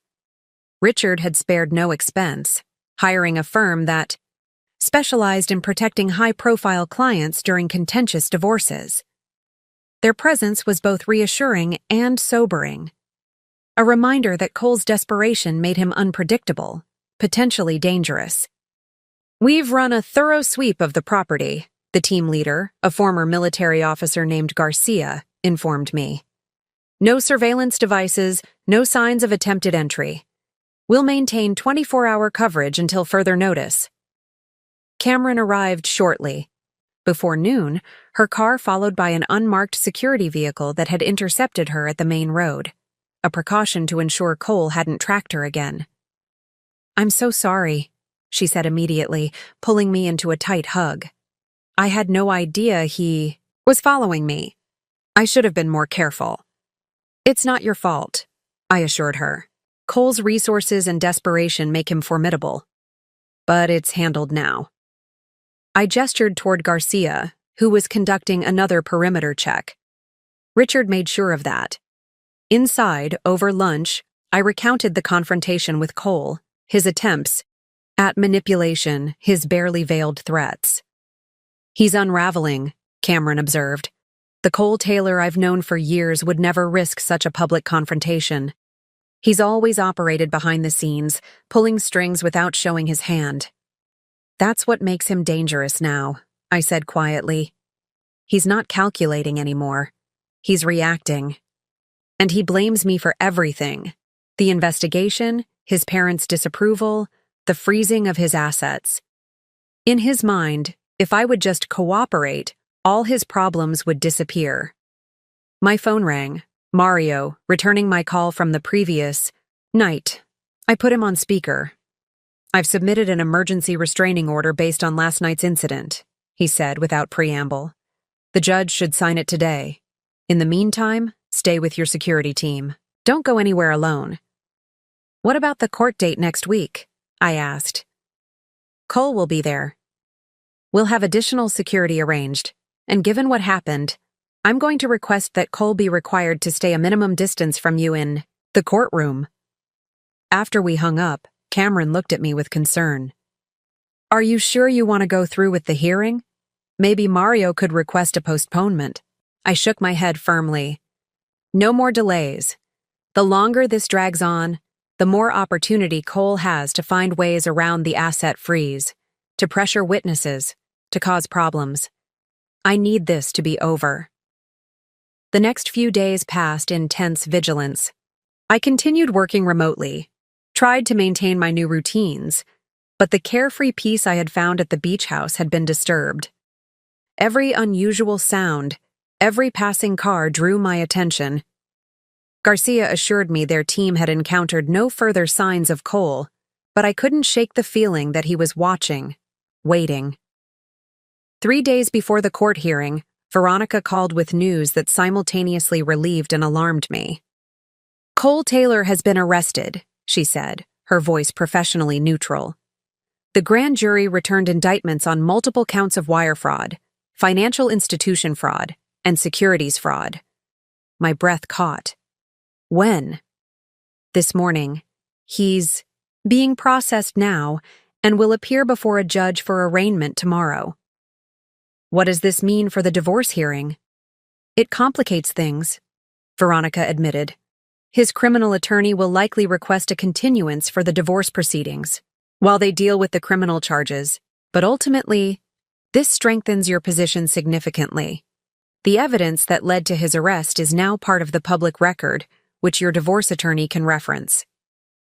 After we hung up, I sat on the deck, absorbing this development. Cole's arrest was justice in action, consequences finally catching up to him after years of deception. But it also meant he was now fighting for his freedom, not just his assets or reputation. A cornered animal is most dangerous when it has nothing left to lose. I called Mario, who had already heard the news. "This changes our strategy," he said. "Cole's facing serious jail time. His priority now will be negotiating with prosecutors, not fighting you over the divorce settlement." "Will he try to use me as a bargaining chip?" I asked. "Offer information in exchange for leniency?" "Possibly, but he'd need something substantial. From what I understand, the prosecution already has overwhelming evidence. Your testimony isn't essential to their case." The following morning, I woke to dozens of missed calls and messages. Overnight, news of Cole's arrest had broken, complete, with photos of him being escorted into the federal building in handcuffs. Friends, acquaintances, even former clients of my design firm had reached out. Some offering support, others seeking gossip, all expressing shock. I ignored most, responding only to those closest to me with brief assurances that I was safe and handling things as well as could be expected. The public spectacle was exactly what Cole had always feared most. His carefully constructed image of success and propriety shattered beyond repair. Just as I was finishing breakfast, Cameron called with news from the arraignment. Cole pleaded. "Not guilty," she reported. "But get this, the judge denied bail. Prosecutors successfully argued that he's a flight risk given the offshore accounts and the severity of the charges." "He's in jail?" I couldn't quite process it. "County Detention Center, pending trial." His attorney tried to argue that he has strong community ties, but apparently the judge wasn't persuaded. Cole Taylor, the man who had navigated the upper echelons of finance with effortless charm, who had built a career on his ability to influence and persuade, couldn't talk his way out of a jail cell. The irony was almost too perfect. My relief was short-lived. That afternoon, I received an email from an anonymous account. The subject line simply, "A message from Cole." Against my better judgment, I opened it. "Dina, by now you've heard about my arrest. I'm sure you're feeling vindicated, maybe even celebrating. Enjoy it while it lasts. What you don't understand is that I've prepared for this possibility. I always have contingency plans. Always. You think you've won because I'm behind bars? You think this ends with me in prison and you walking away with everything we built? You're wrong. I still have resources you can't touch. People who remain loyal to me. And I have nothing but time now to focus on ensuring you regret what you've done. This isn't a threat. It's a promise. You destroyed my life. I won't rest until I've returned the favor. Cole." I forwarded the email to Mario and Veronica immediately, my hands shaking despite my efforts to remain calm. Cole was in custody, but his reach extended beyond his cell. His network of professional connections, the loyal people he mentioned, how many might still be willing to act on his behalf? The beach house, which had been my sanctuary, suddenly felt exposed. The security team, which had been reassuring, now seemed insufficient against the nebulous threat Cole represented. "We're moving you to a safer location," Garcia decided after reading the email. effective immediately. As I packed a small bag, I realized that even from behind bars, Cole had accomplished what he wanted, disrupting my peace, forcing me back into reaction mode, making me feel vulnerable again. The challenge had evolved, and so must I. The safe. House was a modern apartment in a secure building with underground parking and 24-hour doormen. Anonymous, unremarkable, and, most importantly, impossible to connect to me through any public records. The security company had maintained it for exactly this purpose, housing clients who needed to disappear temporarily. No one knows you're here except your sister, your attorney, and our team, Garcia assured me as he completed a sweep of the apartment. Not even Mr. Taylor Sr. has this address. I nodded, setting my single suitcase in the bedroom. The space was impersonal but comfortable, furnished with generic, inoffensive pieces that reminded me of upscale hotel rooms. Nothing like the beach house with its carefully curated design elements. Nothing like the home I had built with Cole, filled with memories both beautiful and now tainted. It was, in many ways, the perfect metaphor for my current existence. Functional, but temporary, a holding pattern until I could reclaim my life. Cameron arrived that evening with groceries and additional clothes she had gathered from my city house. Mario called, she informed me as we unpacked. Cole's attorney requested a continuance for the divorce hearing in light of the criminal charges. Let me guess, Mario opposed it? Vehemently. The judge hasn't ruled yet, but Mario thinks we have a good chance of proceeding as scheduled. Cole's arrest actually strengthens our argument for moving forward quickly, especially with that threatening email. I folded a sweater with precise movements, buying time as I considered my next words. I've been thinking about our strategy. Cameron raised an eyebrow. What about it? We've been reactive, responding to Cole's moves, protecting ourselves from his threats. It's kept us on the defensive since this began. I set the sweater down, meeting my sister's gaze directly. I'm tired of running, Cam. Tired of letting Cole dictate where I go, how I live, whether I feel safe in my own spaces. What are you suggesting? Cameron looked concerned. You can't go back to the beach house, not with Cole's threats still hanging over you. I'm not talking about physical locations, I clarified. I'm talking about mindset, about choosing a different approach altogether. The next morning, I requested a meeting with both Mario and Veronica. They arrived at the safe. House together, expressions curious but cautious as I outlined what I wanted to do. You want to offer Cole a deal? Mario repeated, incredulous. After everything he's done? Not out of compassion, I explained. Out of strategy. Cole expects me to fight him to the bitter end, to demand everything I'm legally entitled to. He's prepared for that battle, has been preparing for it since before I discovered his affair. What exactly are you proposing? Veronica asked, her tone more measured. A clean break. I keep the beach house, my business, and a fair portion of our liquid assets. Cole keeps his personal possessions, family heirlooms, and enough to pay for his defense. Everything else gets liquidated, with a significant portion going to a foundation supporting victims of financial fraud. Mario shook his head. You're entitled to much more than that, especially given his criminal activities and infidelity. I know what I'm entitled to, I said firmly. I also know that continuing this fight keeps me tied to Cole indefinitely. Every court appearance, every contested asset, every legal maneuver, it's exactly what he wants. A way to maintain control, to keep me engaged in his drama. The criminal case will proceed regardless, Veronica pointed out. Cole is facing serious charges with substantial evidence. I understand that. My testimony and cooperation won't change. I leaned forward. But separating the divorce from the criminal proceedings gives me back something Cole has taken from me. Control over my own life. Both attorneys exchanged glances, their skepticism evident.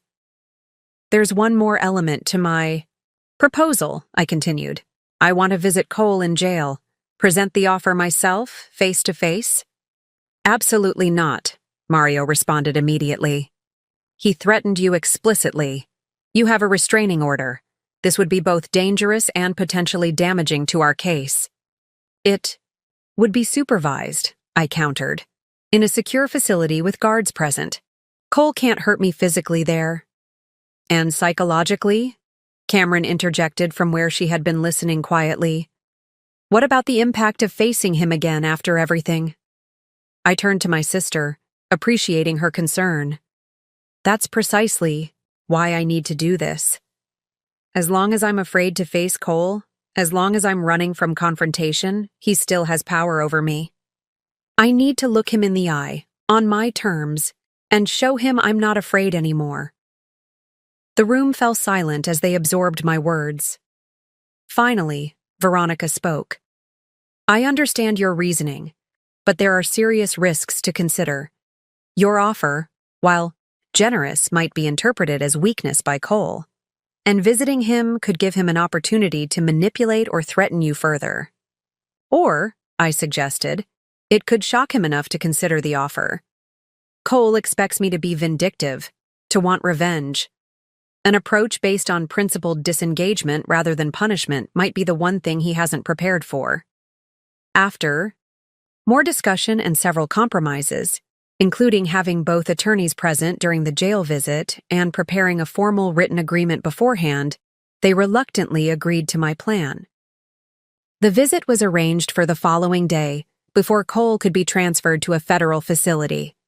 That night, alone in the sterile safe house apartment, I rehearsed what I would say, how I would maintain my composure, how I would respond if Cole tried to provoke or manipulate me.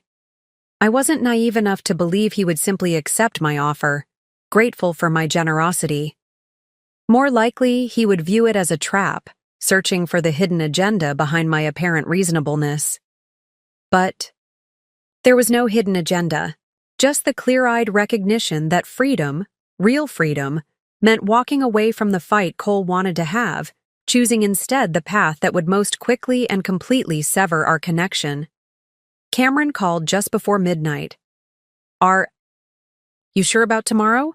Really sure? More sure than I've been about anything in a long time, I replied, surprised by the conviction in my voice. I'll be waiting when you get back, she promised. Whatever happens. As I prepared for bed, I caught my reflection in the bathroom mirror. The woman looking back at me bore little resemblance to the one who had watched her husband's betrayal unfold on a security camera feed just weeks ago. Her eyes were clearer, her posture straighter.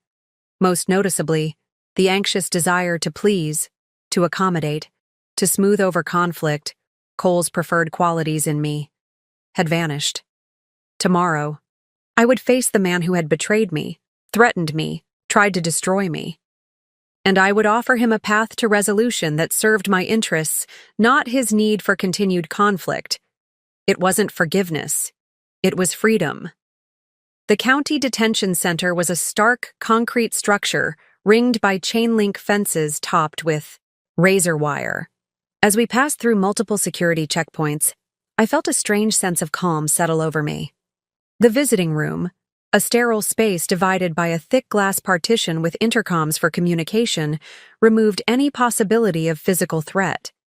Here, Cole could only use words, and words had lost their power to wound me. Mario sat beside me, legal documents arranged neatly on the small metal table. Veronica waited outside, unable to join us for this meeting due to her role in the prosecution, but available if needed. When Cole was led in by a corrections officer, I barely recognized him. Just weeks of detention had transformed the polished investment banker into someone diminished, hollowed out.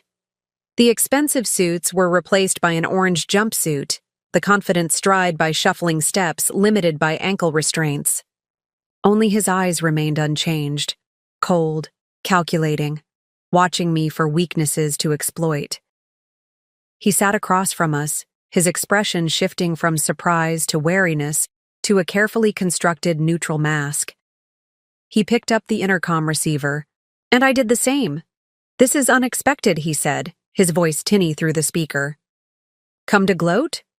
No, I replied evenly. I've come with a proposal. His eyebrows lifted slightly, the only indication of his interest. What kind of proposal? Mario slid the document package through the narrow transfer slot. Cole took it with feigned nonchalance, but I noticed his fingers trembling slightly as he opened the folder. A divorce settlement, I explained as he scanned the pages. Clean, simple, final. Signed today, if you agree. His eyes narrowed. Why would you offer this now? You have me at a disadvantage. Your lawyers have made that abundantly clear. Because continuing this fight serves neither of us. It drains resources you need for your defense and keeps me tied to you indefinitely. This way, we both get freedom, albeit different kinds. Cole flipped through the papers with increasing disbelief. You're taking far less than you could get in court. I'm taking what matters to me, I corrected. The beach house, my business, financial independence. You keep your personal belongings, your family connections, and enough resources for legal representation. And the foundation?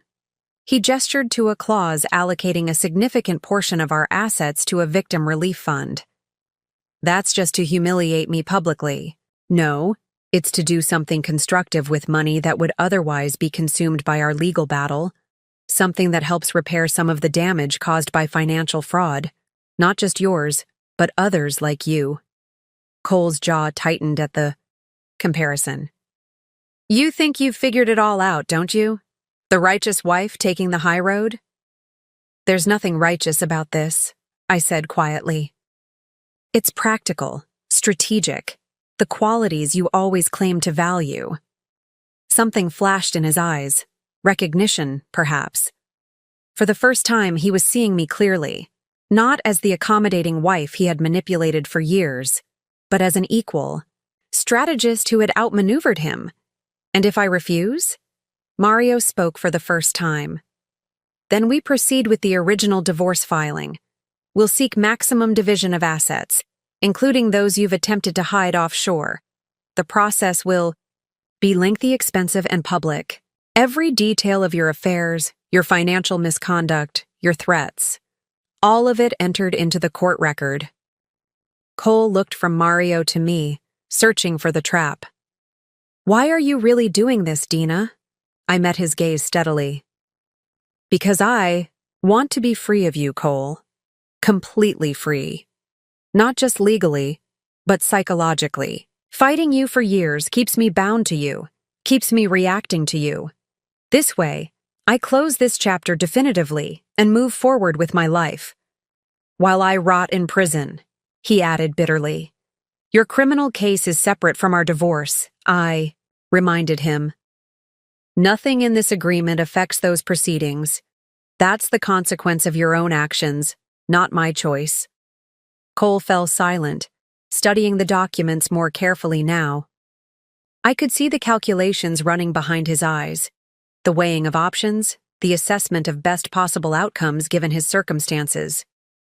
It was the same look he wore when evaluating investment opportunities, clinical and detached. I need to consult with my attorney, he said finally. Of course, Mario agreed. We've arranged for him to join us. Cole's criminal attorney arrived 30 minutes later.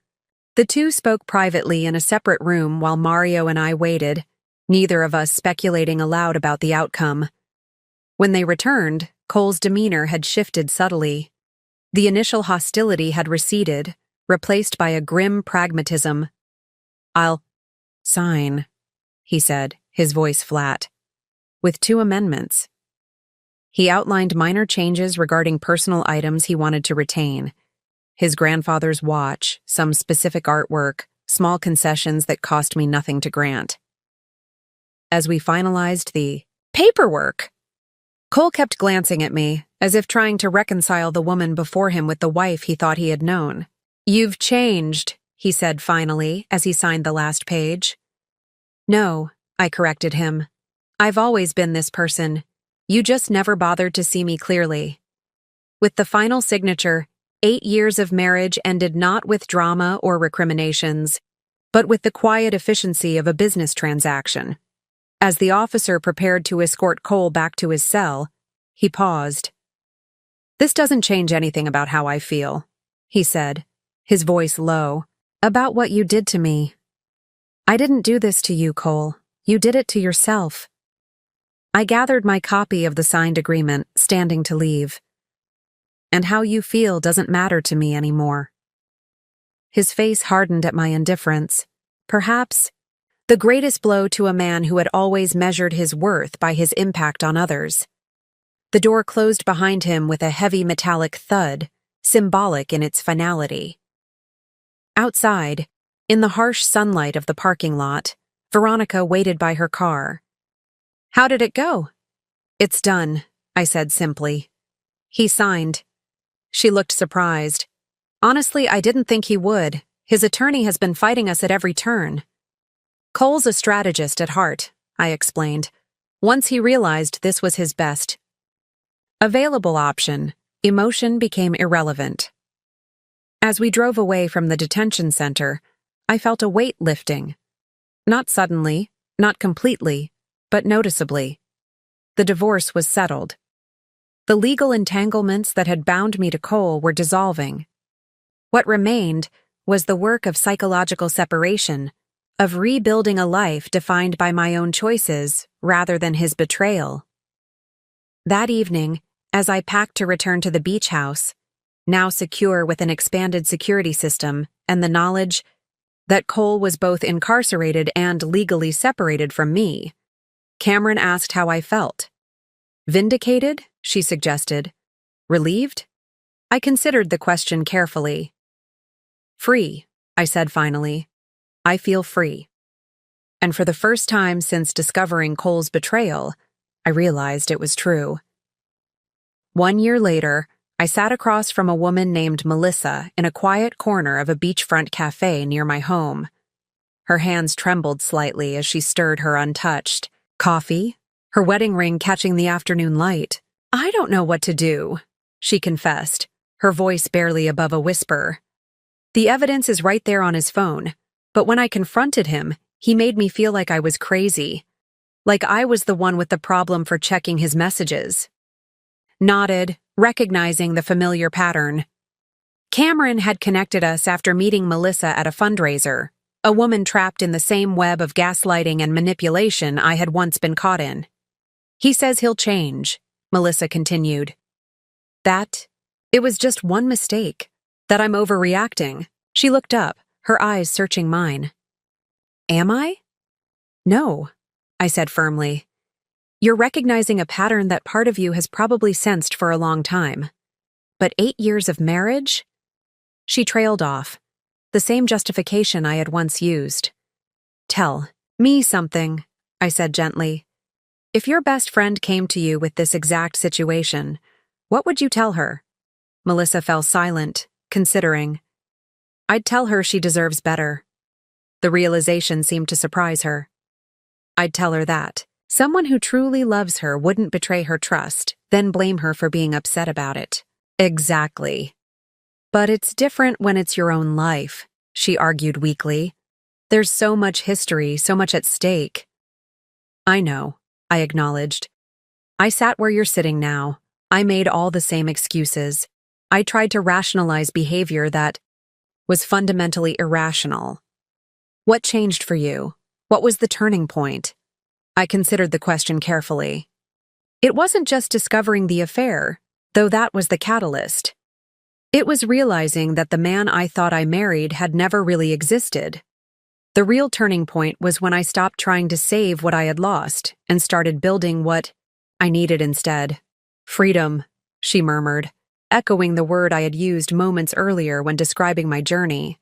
"Yes. Freedom to define yourself outside of his narrative. Freedom to trust your own perceptions. Freedom to create boundaries and have them respected." Melissa nodded slowly, something resolute forming behind her eyes. "I don't even know where to start."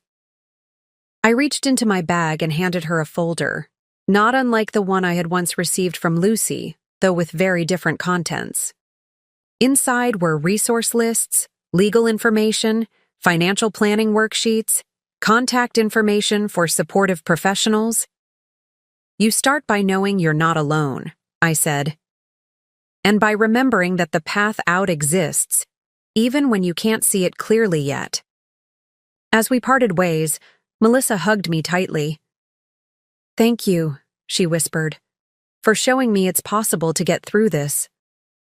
I watched her walk away, back straighter than when she had arrived, and felt a deep sense of satisfaction. My pain had become purpose. My experience, a map for someone else's journey toward freedom.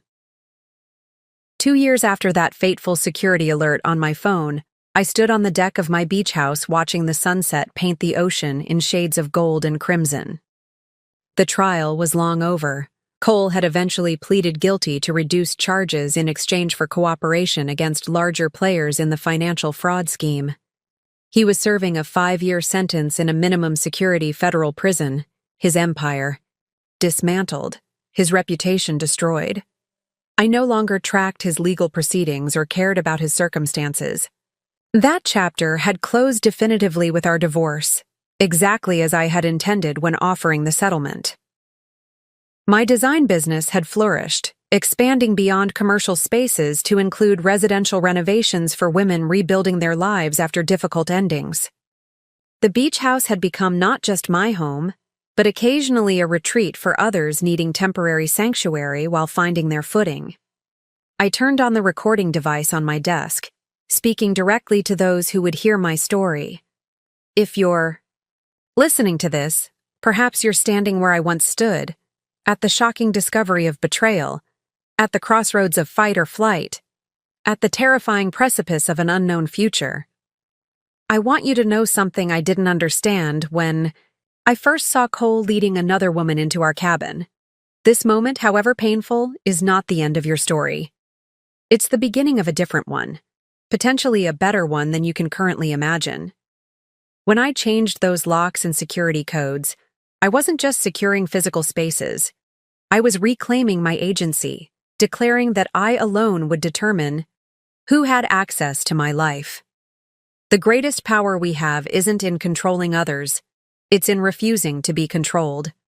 It's in recognizing manipulation for what it is. It's in walking away from people who demand your compliance while betraying your trust. There's a difference between being strong and being invulnerable. True strength isn't about never breaking, it's about how you rebuild afterward. It's about transforming pain into wisdom, setbacks into boundaries, betrayal into self-knowledge. Freedom doesn't come when the divorce is finalized or when justice is served in court. Real freedom comes when you no longer define yourself in relation to the person who hurt you. When their approval, their criticism, their very existence becomes irrelevant to how you see yourself. This isn't just my story. It's a universal journey from betrayal to self-reclamation that countless others have walked before us and will walk after us. The circumstances differ, but the fundamental truth remains. You are not defined by what was done to you, but by what you choose to do next. I chose to rebuild, to redefine success on my own terms, to transform broken trust into boundaries that protect rather than walls that isolate.